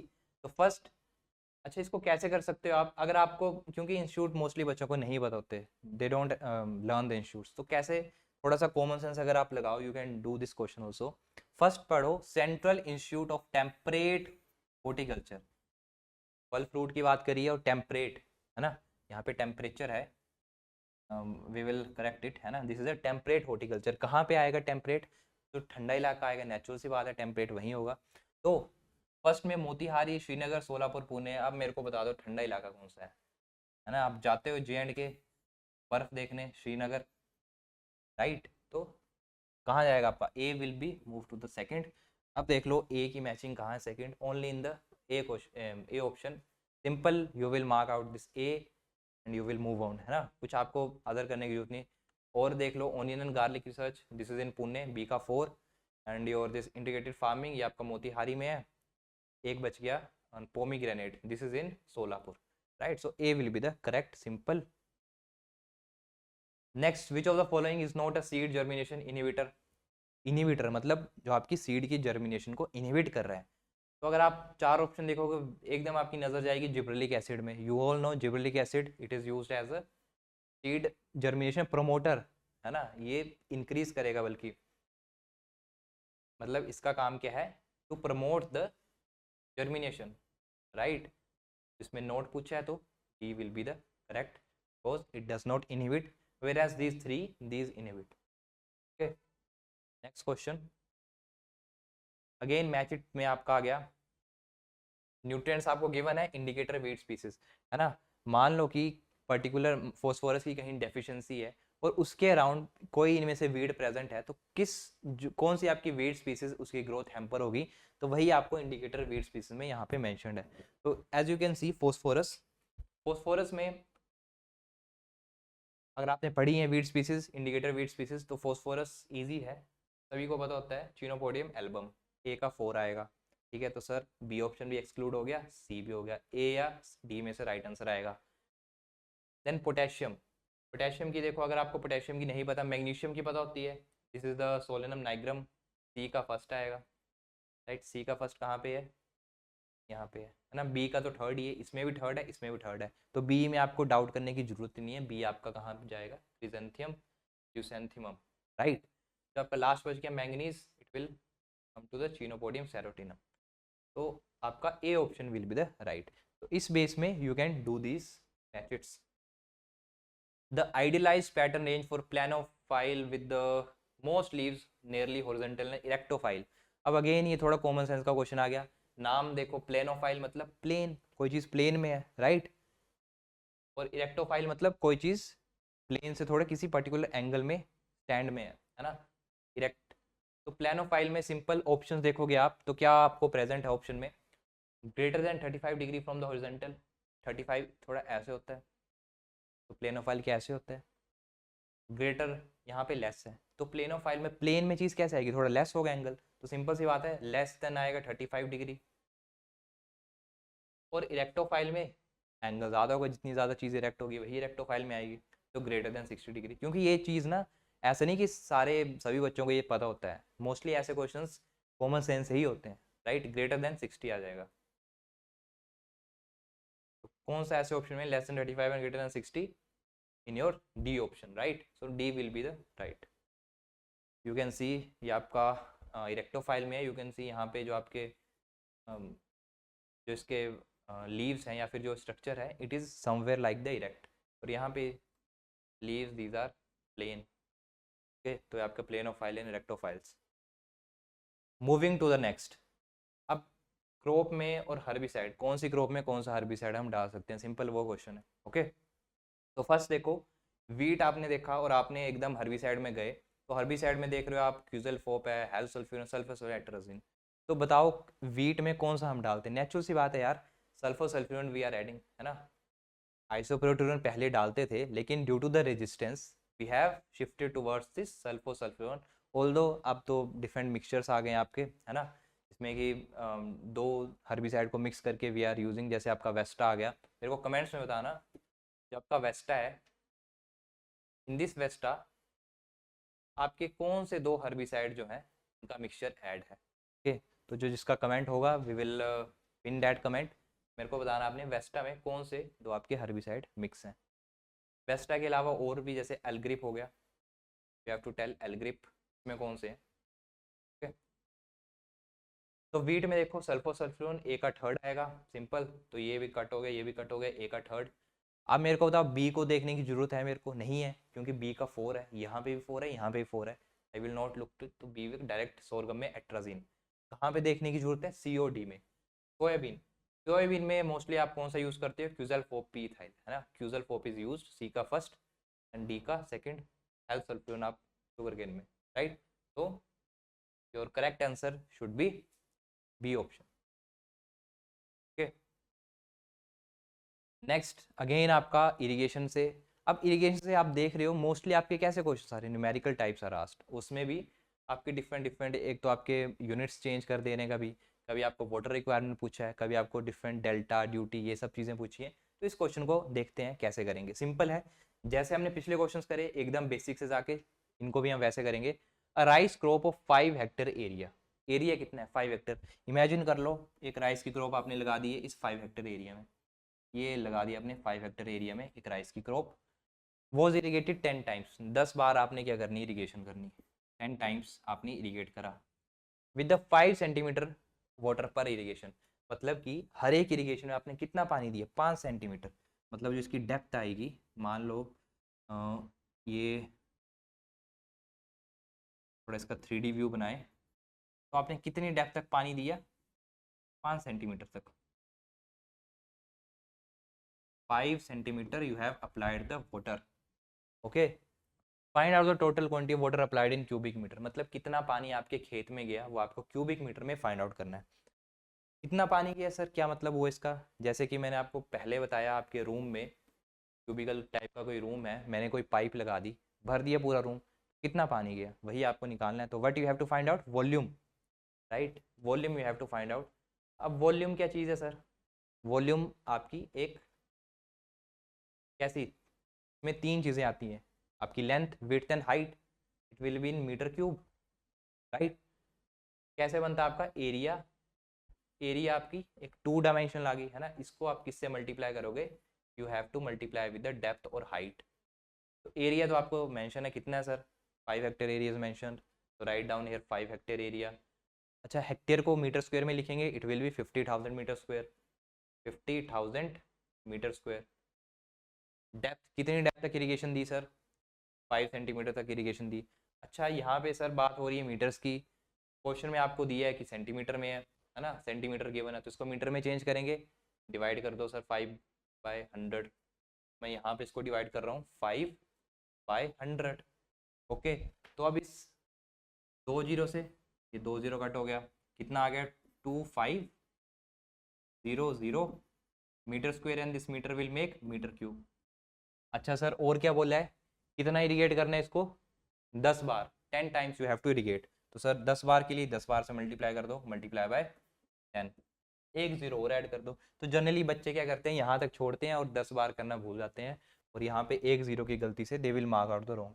बोल दो यहाँ पे ऑप्शन जो है काफ़ी दूर दूर है, it will be 25,000 metre cube, 25,000, कहाँ पे आपका 25,000, 25,000 metre cube, D will be the right. अच्छा अगर आपसे पूछ लेता कि लीटर्स में कितना होगा, तो सिंपल था, कुछ नहीं था, लीटर्स के लिए मल्टीप्लाई कर दो 1000 से, ठीक है, वो आपका लीटर्स में आ जाएगा, राइट। तो अभी के लिए D will be the right. गलती कहाँ हो सकती थी, मान लो ये ऑप्शन हटा के आपको दे देता 2500, 2500, और आपने अगर यहाँ पे नहीं करा होता इसको मल्टीप्लाई बाय 10, तो 4 marks will be gone out. Next आ गया आपका 23rd, immediately after application of the anhydrous ammonia into soil it moves laterally as well as vertically, ठीक है, आपने क्या करना है, इंजेक्ट करना है एनहाइड्रस अमोनिया, तो उसके बारे में बताया है कि इसमें क्या क्या आपको उसमें चेंजेस आएंगे। तो फर्स्ट स्टेटमेंट देखते हैं, a retention zone of both ammonia and ammonium have circular to oval shape 3 to 13 centimetre diameter is form, एकदम डेप्थ में क्वेश्चन पूछा है आपसे, है ना। तो जब आप इंजेक्ट करते हो ना अमोनिया, तो दिस स्टेटमेंट इज राइट, एक आपका सर्कुलर से ओवल शेप का एक जोन बनता है जिसको आप क्या बोलते हैं, रिटेंशन जोन बोलते हैं, बोथ अमोनिया का, आपका अमोनियम का भी, है ना। एज योर अमोनिया विल, जैसे जैसे H2O से रिएक्ट करेगा, है ना, H2O से उसने रिएक्ट करा, इसकी हाइड्रोलिसिस हो जाएगी and it will release NH4 positive, आपका OH negative, right. So A statement is correct, the concentration of both ammonia and ammonium ion increased in the range of 1000 and 3000 ppm, right. तो जहाँ पे भी ये injection होती है तो उसमें जनरली आपका अमोनियम की as well as this ammonium ion की कंसंट्रेशन इंक्रीज करती है, रेंज इज ऑल्सो राइट 1000 से 3000 ppm parts per million, B is also right. Next, the pH increased up to 9 to 9.5 in the vicinity of the point of application. That is also right, क्योंकि इसके आप application करोगे, right, तो ये आपका pH में क्या करेगा, इंक्रीज करेगा, और कितनी इंक्रीज होगी 9 to 9.5, C is also right. Concentration of nitrate increase to toxic level, right, जब आप अमोनिया एंड दिस इसको आप अप्लाई करोगे तो आपकी नाइट्रेट की कंसंट्रेशन भी ज़्यादा हो सकती है, and it can reach to toxic level 100 to 300 ppm, okay, क्योंकि फर्दर इसकी आपकी नाइट्रिफिकेशन प्रोसेसेस हो जाएंगी, है ना, NH4 है, it will convert to NO2, further आपका NO3 है ना, here Nitrosomonas,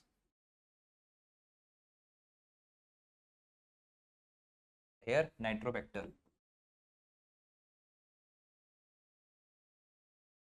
right. So all these statements are correct. C answer is the right answer for this question. The sequence of the events occurring upon application of urea in the soil. जैसे जैसे आपने मान लो urea apply करा, urea का formula sir CONH2 twice. As soon as you will apply the urea in the soil, it will do hydrolysis. ना water के साथ जैसे ही रिएक्ट करेगा, in the presence of a urease enzyme, it will convert into ammonium. Ammonium ion. और ammonium आपका कौन सी state में आपके प्लांट्स लेते हैं? इन द रिड्यूस स्टेट, जैसे कि आपका राइस हो गया. तो राइस की जो नाइट्रोजन अपटेक है that is due to this ammonium ion. Further ये तो इसकी क्या कौन सी प्रोसेस होगी? फर्स्टली क्या हुआ यहाँ पे? वाटर के साथ रिएक्ट करा है ना, the presence of urease enzyme, hydrolysis is there, A is right. तो फर्स्ट तो ए आना चाहिए, राइट. देन आपका अमोनिफिकेशन प्रोसेस इज देयर, ये आपका अमोनियम आयन बना. देन फर्दर ये अमोनियम आयन आपका when it will in the presence of the bacteria Nitrosomonas,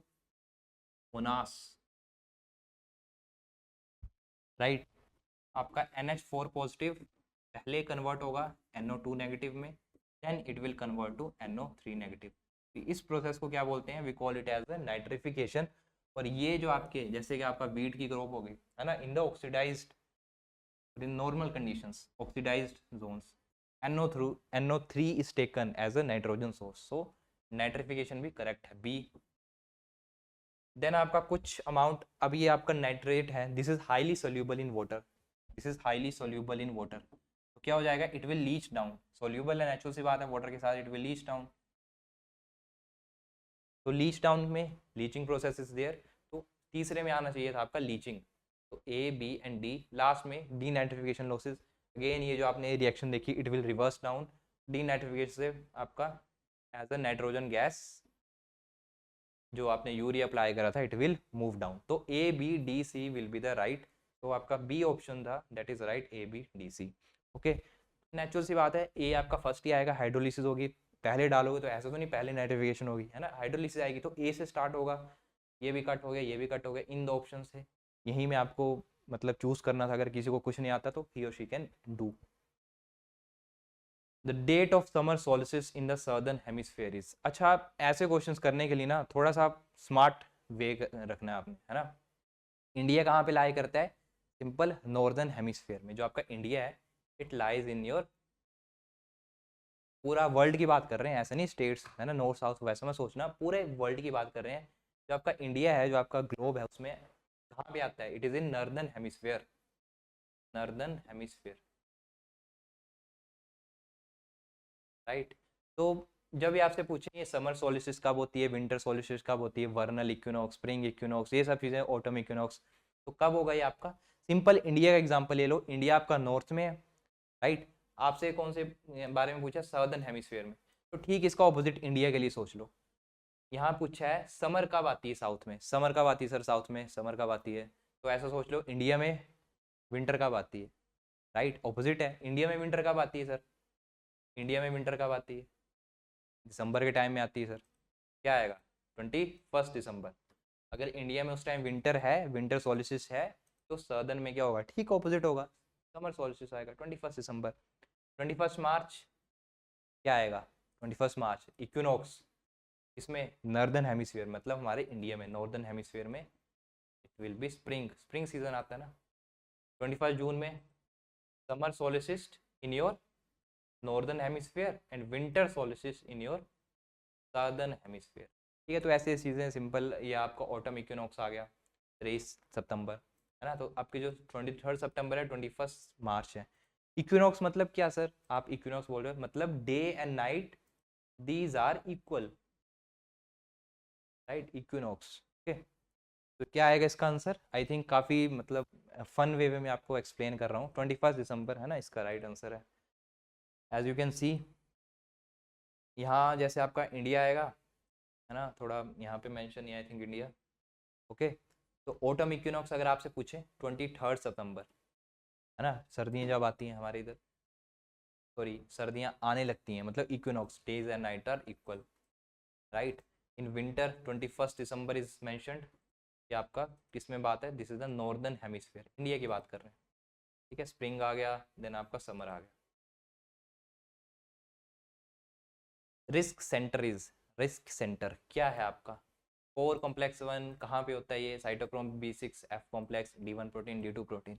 तो प्लांट फिजियोलॉजी जिसने पढ़ी है ना, तो risk centre this is the iron sulphur coated protein, iron plus sulphur, ये क्लस्टर होते हैं ये risk centre, and this is the component of your this cytochrome B6F complex, so B will be the right answer.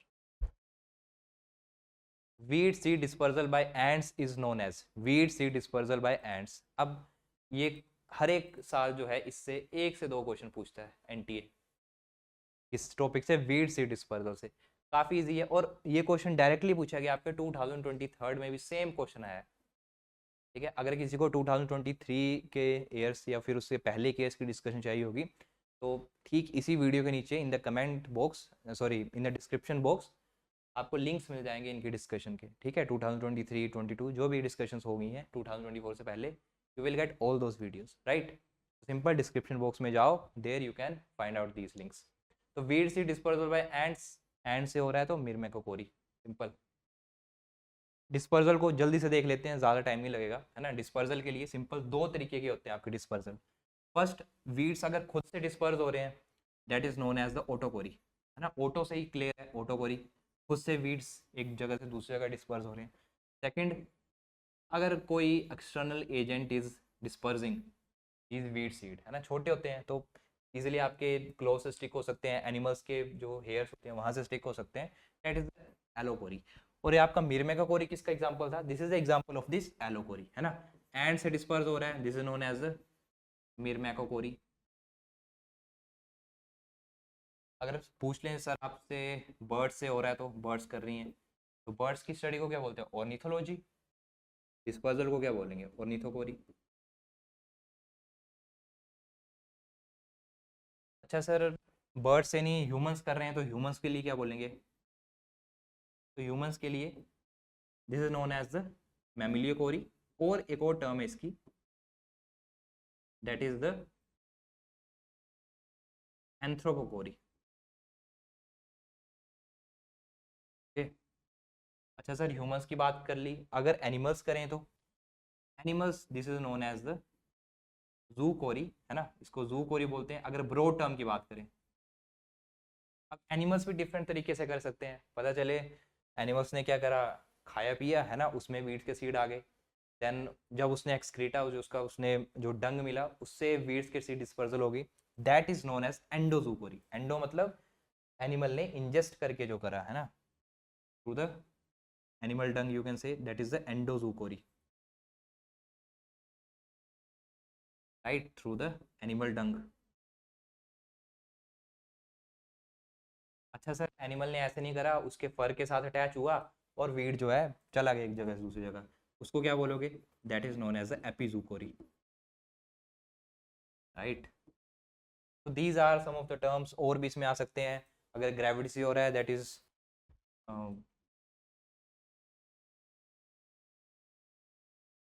Gravity का मेरे को आप बताओगे क्या आएगा ग्रेविटी से, राइट। अच्छा सर, वाटर से हो रहा है हाइड्रोकोरी, है ना। तो डिफरेंट डिफरेंट इसके आ जाते हैं। अच्छा सर, ओटोकोरी में क्या वीड खुद कैसे चल सकते हैं, क्या उनके पास पैर है, नहीं, weeds are having the special structures. तो फर्स्ट स्ट्रक्चर जल्दी से देखेंगे, first is known as the pappus. ये पेपस क्या है sir, this is the modification of your calyx into hairs. कुछ नहीं होता, आपके सीड्स हैं, इनके ऊपर ना एक पैराशूट लाइक का स्ट्रक्चर बन जाता है। सर पैराशूट कैसा होगा, इस टाइप का पैराशूट, है ना, ये आपका वीड का सीड है और ये ऊपर क्या बन गया, एक पैराशूट टाइप का स्ट्रक्चर बन गया। तो वीड क्या करेंगे, through this parachute type structure they can easily move out. अच्छा सर, ये पेपर्स आपने बता दी है, तो इसमें इंपॉर्टेंट चीज़ क्या है, so important thing in this is your examples. में जनरली आपके एस्ट्रेशी फैमिली के वीड्स, और टाइफेसी फैमिली के वीड्स इसमें आते हैं। जैसे कि सर एग्जांपल कोई मोस्ट इंपॉर्टेंट एग्जांपल इसका Canada thistle, right, scientific name is Cirsium आर्वेंस।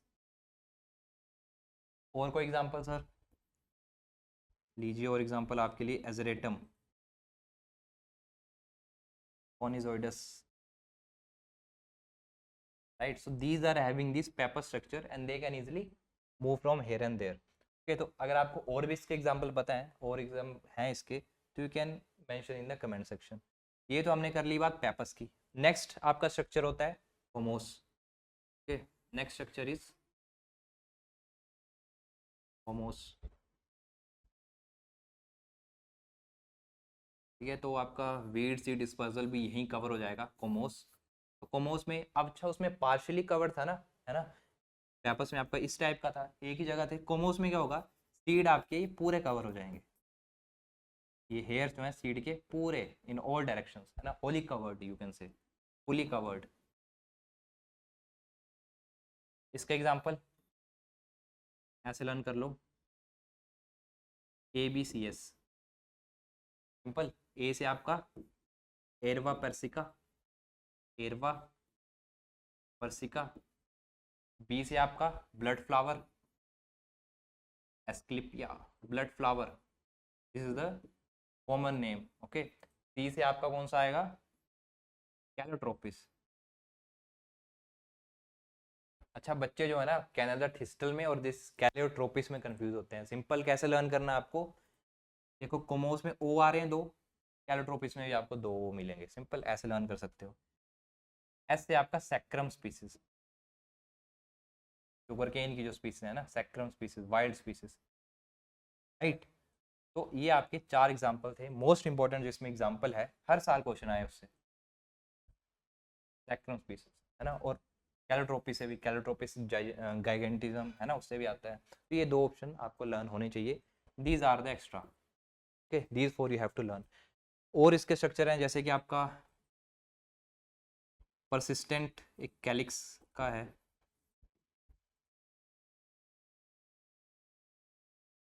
एनेमोन species, simple एक लर्न कर लो anemone species, that is enough, right. अगर और structure balloon formation is there, balloon I think आपने देखे होंगे, है ना, कुछ वीड स्पीसीज एकदम बैलून के टाइप स्ट्रक्चर बनाते हैं।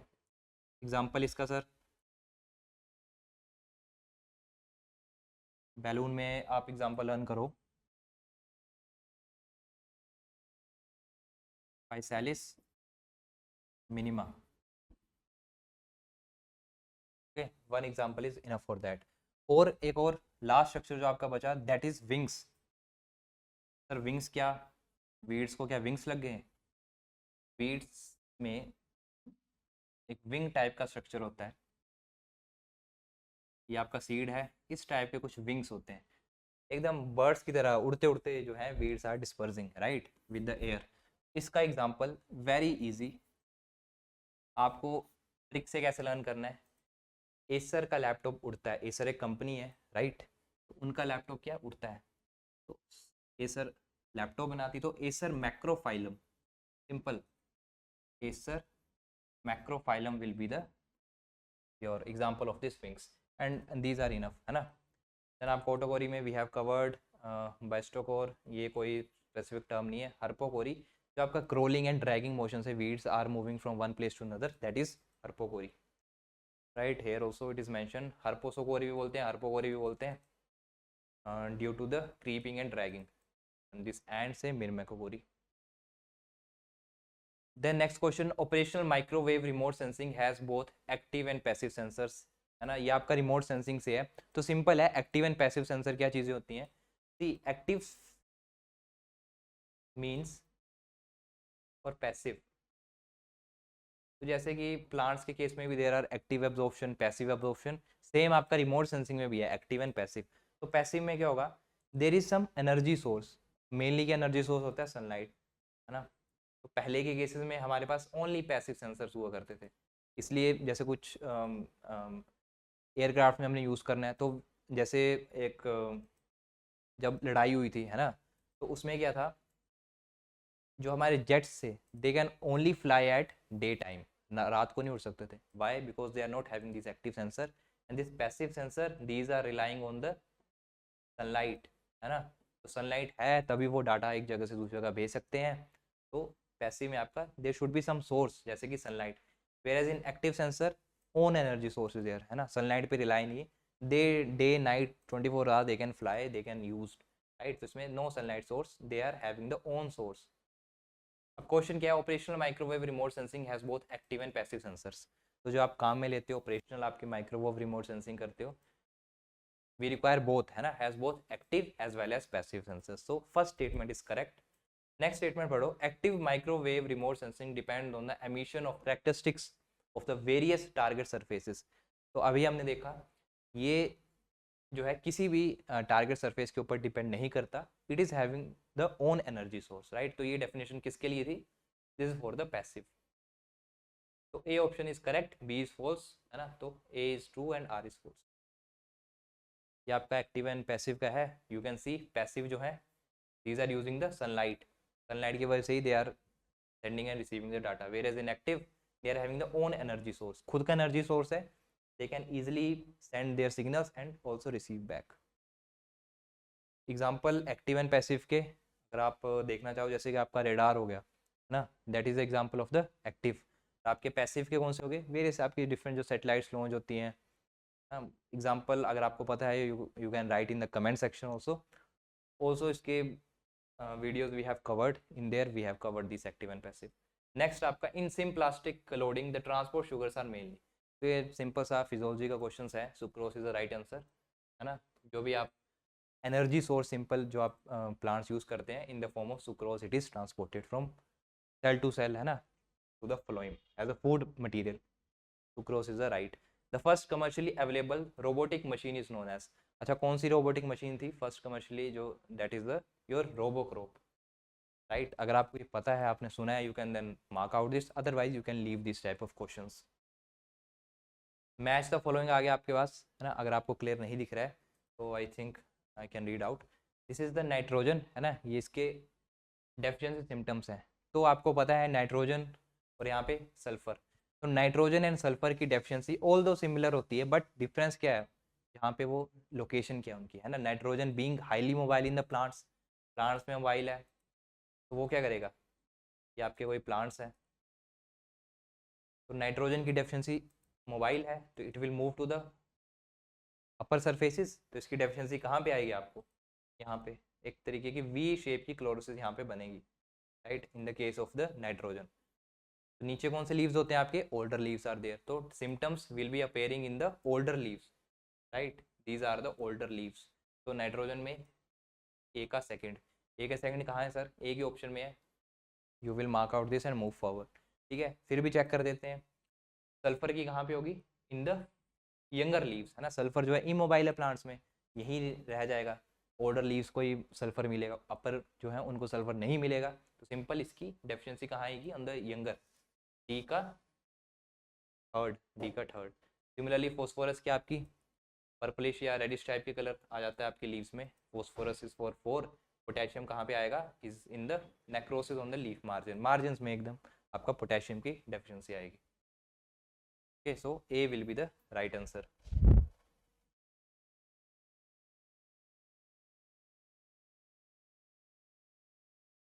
ओके, तो this question, international year of millets was celebrated during the year.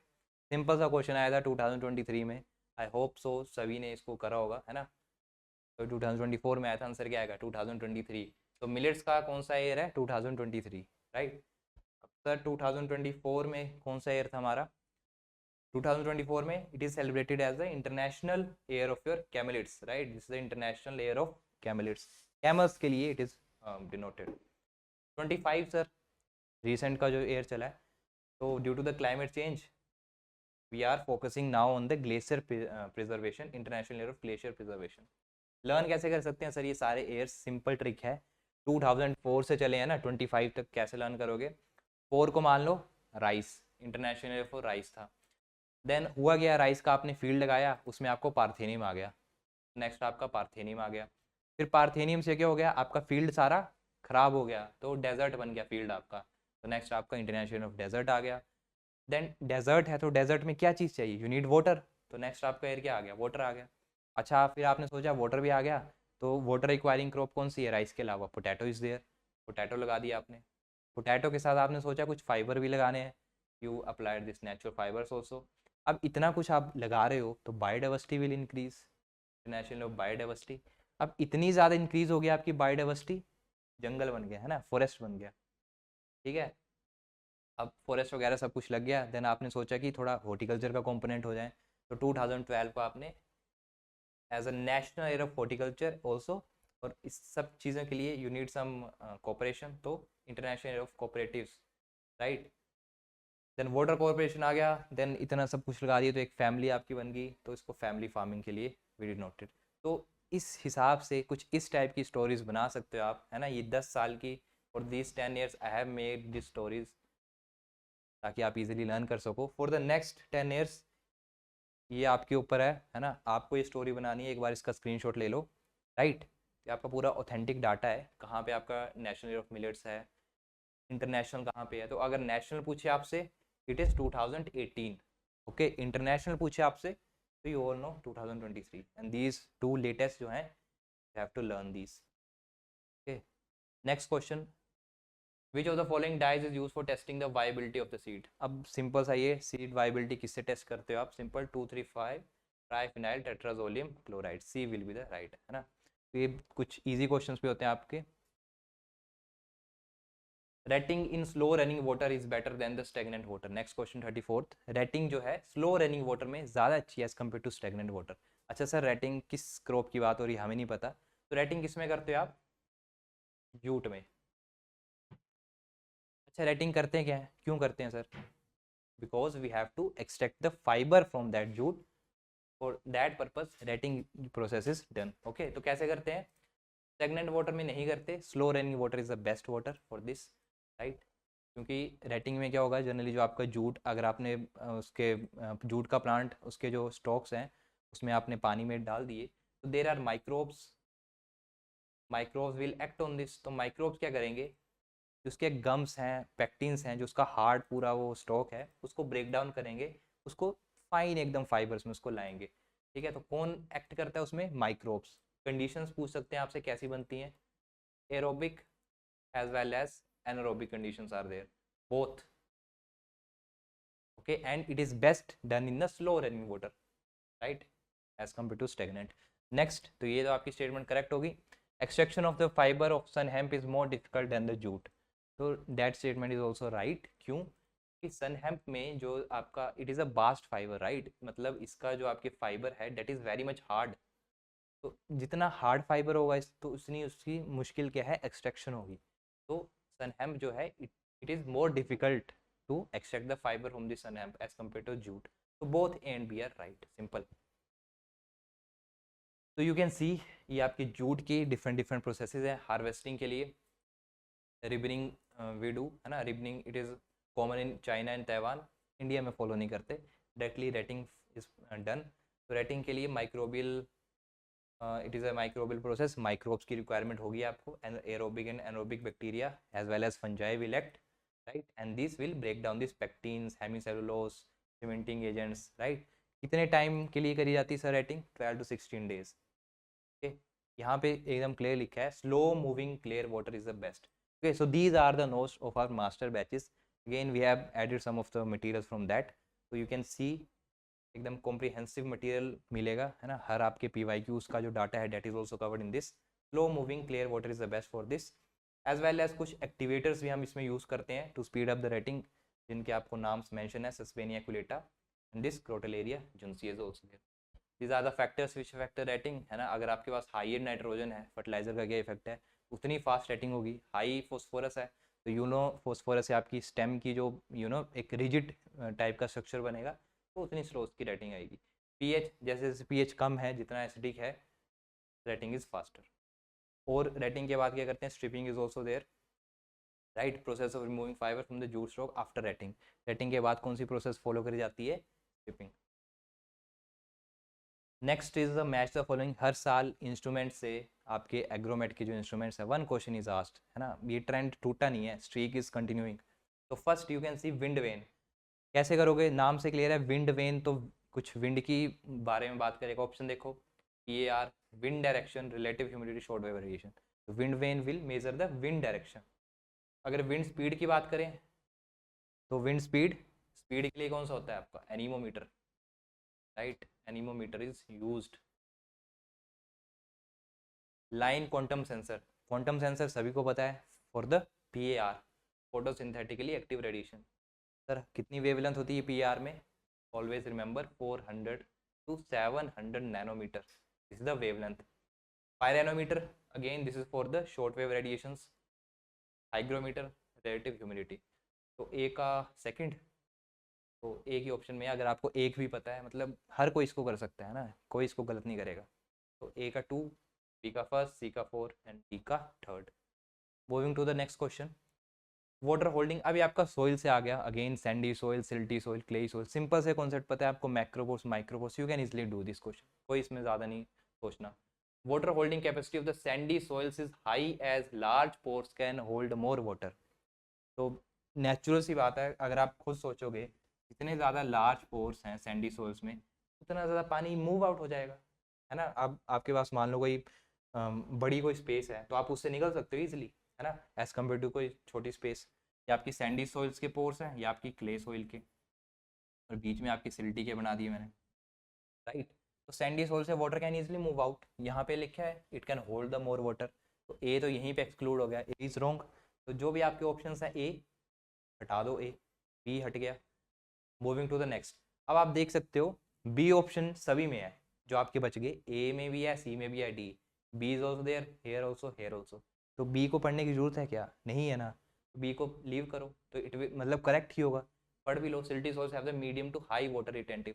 मतलब आपको जो अप्रोच होनी चाहिए, दिस टाइप अप्रोच। एक एक्सक्लूड करा, उसमें भी आप देखो कौन सा कॉमन है, बी इज कॉमन, तो उसको पढ़ने की जरूरत नहीं है, why you are wasting your time, simple B will correct, B will right. Clay soils have the small size pores, thus have the low water holding capacity. आप खुद सोचो क्ले सोइल्स का क्या काम है ना, जितना ज़्यादा छोटा स्पेस होगा वाटर, उतना मुश्किल होगी वाटर को मूव आउट होने के लिए, उतना ज़्यादा वाटर विल स्टोर, तो लो नहीं आएगा, इट इज़ हाई। तो सी इज ऑल्सो इनकरेक्ट, सो सी को भी हटा दो। अब आपके पास कौन सा बच गया, एक ए ऑप्शन बचा और एक आपके पास सी। इसमें भी देखो अब आप डी भी है, तो डी पढ़ने की जरूरत है नहीं है, तो डी इज ऑल्सो राइट, पढ़ भी लो। Clays also have the poor aeration and the poor drainage, very right, poor drainage होती है इनमें due to this micropores dominance. Next last statement है, water holding capacity of the soil depends large on texture organic matter present in it. Very right, है ना, जो भी हम अभी बात कर रहे थे that is due to the soil texture. तो सोइल टेक्सचर बिल्कुल सही बोला, ऑर्गेनिक मैटर, है ना, ऑर्गेनिक मैटर जितना ज़्यादा होगा उतनी अच्छी उनकी ड्रेनेज कैपेसिटी वगैरह, it will increase. So both statements are, ये भी आपकी करेक्ट है, ई भी, and this both texture as well as organic matter, these are also correct. तो आपका आंसर क्या आ जाएगा, D and E, these are correct. तो बी, डी एंड ई, है ना, तो आपका राइट आंसर है that is D option, B, D and E is right. तो in this way you have to approach these questions. Next आ गया आपका न्यूट्रिएंट इंडेक्स वैल्यू का फॉर्मूला, है ना, किसने दिया था, पार्कर ने 1952 में। कैसे कैलकुलेट करते हैं, सिंपल है, 1 2 3 से आपको लर्न करना है ना। न्यूट्रिएंट अगर आपके पास लो है, nutrient index value, how you are calculating, nutrient low, यहाँ पे 1 आ जाएगा, plus 2 nutrient is in medium, 3 nutrient is in high. तो 1 2 3, 1 2 3, यही आपका आंसर है। और नीचे आपका simple low, medium and high, low, medium and high, this. Okay, so B will be the right answer for this question. यहीं में 1 2 3 में ही यहाँ पे घुमाया था आपको, पहले 3 लिख दिया, 2 लिख दिया, सिंपल है, 1 2 3 you can learn. Okay, moving to the next question. अब ये आपके वैरायटी से क्वेश्चन है, ठीक है। तो इतना इजी क्वेश्चन आया था ना, आज तक वैरायटी से इतना इजी नहीं आया। सिंपल कैसे लर्न, इसको कैसे कर सकते थे, देखो, अगर आप लिस्ट 2 में देखोगे, देर इज मैंशन अरहर, पिरशा अरहर। अरहर क्या है, pigeon pea. What is the scientific name of pigeon pea, cajanus cajan. तो सिंपल था, ये 2 आपका कैजनस खजान में जाना था, सी का 2 कहाँ पे है, सी का 2 only in these 2 options, right. तो आपका बी भी कट हो गया, डी भी कट हो गया, कौन सा बच गया, अब देखो बी का थर्ड है, इसमें बी का थर्ड देखने की जरूरत है नहीं है, मैच करो बी का थर्ड, सिंपल। अब ए या फिर डी में से आपको ये एक पता होगा, you can easily do this. Cicer arietinum की कौन सी वैरायटी है, तो ए का पंथ है ना, पंथ G114, दिस इज द ए का आपका 4 आएगा, क्या वैरायटी है, पंथ G114। तो ए का 4 यहाँ है और डी का फर्स्ट बिगना साइनेंसिस C158। तो A is the correct answer for this question, right. तो ऐसे आप इजीली थोड़ा, अगर ऐसे डरना नहीं वैरायटीज देख के, थोड़ा सा अगर आप देखोगे क्वेश्चंस में ही आंसर है ना, ऐसा तो नहीं आपको इधर लिखना पड़ रहा है कुछ, आंसर आपके सामने है, you have to just correct these and get a good rank. VL149 and Gautami are the varieties of, 4 आपको यहाँ पे क्रॉस मेंशन है किसकी वैरायटीज हैं, तो इंटरनेशनल ईयर ऑफ मिलेट्स था, तो उसी से आपको वैरायटीज दे दी थी, फिंगर मिलेट की ये वैरायटी है 2024 में। Okay, moving to the last question of the today's lecture. Okay, तो जो भी बच्चा यहाँ तक जुड़ा है, तो आई होप उसको काफ़ी ज़्यादा इस वीडियो से बेनिफिट होगा। ओके, सो लास्ट क्वेश्चन देखते हैं। In GPS 3 satellites are accommodated in each orbit. तो जीपीएस आप सारे यूज़ करते हो, एक लोकेशन से दूसरी लोकेशन आपको जाना है, सभी के फ़ोन्स में जीपीएस है, थोड़ा सा जान लोगे उसके बारे में और 4 मार्क्स पे आपके आ जाएंगे। 3 satellites are accommodated in each orbit, 3 satellites हैं आपके एक ऑर्बिट में। तो याद रखना जीपीएस में there are 6 orbits, right. How many orbits are there, 6 orbits. और इन 6 ऑर्बिट्स में, हर एक ऑर्बिट्स में देर इज अ 4 सैटेलाइट्स, कितनी, 4 satellites, 4 satellites in each orbits. ये बेसिक आपकी जीपीएस के बारे में ये इंफॉर्मेशन है, राइट। बेसिक जो है चेंज नहीं होते। 4 सैटेलाइट्स आर देयर। टोटल अगर आपसे पूछ लें कितनी सैटेलाइट्स जो active satellite, these are 6 4 the 24 satellites will be there. अब क्वेश्चन पढ़ो क्या है। 3 satellites are accommodated in each orbit, गलत बात, 3 कहाँ से आएंगी, 4 आएंगी ना, राइट। और अब 4 कैसे आएंगी सर, क्यों 4 ही, 3 क्यों नहीं, बिकॉज जीपीएस में what you are checking, you are also checking the 2D या फिर 3D, राइट। तो if you are having the 3 satellites, तो आपकी 2D पोजीशन आपको पता चलेगी, 3 में आपको 2D पोजीशन पता चलेगी, लेकिन 4 सैटेलाइट्स हैं, you will get 3D position for that. That is why हर एक ऑर्बिट में आपकी 4 सैटेलाइट है। तो ये तो लाइन गलत होगी, 3 नहीं आएगा, 4 आएगा। Okay, in each orbit at an altitude of 2185 kilometre. अब ये तो एल्टीट्यूड इन्होंने ठीक दिया है ना, दिस इज करेक्ट, बट यहाँ पे इन्होंने गलती कर दी, देर आर 4 सैटेलाइट्स। और ये कौन सा आपका एल्टीट्यूड है, लो अर्थ है, मीडियम अर्थ ऑर्बिट है, हाई आपका एल्टीट्यूड का ऑर्बिट है, सो this is the medium earth orbit. तो जो आपकी जीपीएस की सैटेलाइट्स जहाँ भी लॉन्च होती हैं, these are medium earth orbit and these are geosynchronous. Okay, so in the next lectures we will discuss geosynchronous क्या चीज़ है, जैसे जैसे geosynchronous वैसे क्वेश्चंस आएंगे, we will discuss आपके रिमोट सेंसिंग में आपके लो ऑर्बिट सैटेलाइट्स कौन सी हैं, मीडियम ऑर्बिट कौन सी हैं, हाई एल्टीट्यूड कौन सी हैं, geostationary, sun synchronous. Okay, we will discuss that. All GPS satellites are placed in 6 orbits. Again, this is right. So A is incorrect, R is correct. So A is false and R is true. D will be the right answer. तो GPS के बारे में कुछ और बातें, अगर आपसे father पूछ लें जीपीएस का, who is the father, Roger L Easton is the father about the GPS. क्या चीज़ें देता है, latitude, longitude and the altitude, तीनों चीज़ों से आपकी 3D पोजीशन आपको मिलेगी। It revolves around the earth twice a day in very precise orbit and transmit signal. तो पूरी अर्थ को 2 बार ही घूम लेता है एक दिन में। And at least 3 satellites are required to calculate the 2D position, right. 2D के लिए 3 सैटेलाइट्स, और अगर 3D चाहिए तो 3 का 4 कर दो, है ना, 4 सैटेलाइट्स, 4 और more satellites are required. Number of satellites जो स्पेयर रखी जाती हैं जीपीएस सिस्टम में, दीज आर 3, ऑर्बिट्स 6 हैं, हर एक ऑर्बिट में 4 सैटेलाइट्स हैं, टोटल आपके पास आएंगी 24 सैटेलाइट्स। मीडियम अर्थ इसका ऑर्बिट है, डिस्टेंस अगर आपसे 185 ना दे के ये आपको दिया है 20,200, that will be also correct. Okay, तो अगर लेकिन प्रिसाइजली बात करें, this is the precise value, these are geosynchronous. We will discuss geosynchronous क्या होता है अच्छे से। इंक्लिनेशन कितना है इनका, 55 डिग्री में इनका इंक्लिनेशन है।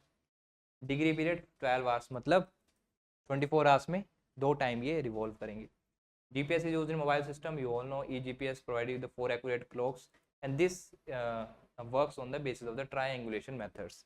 Okay, range, timing and the position outline principles of the GPS.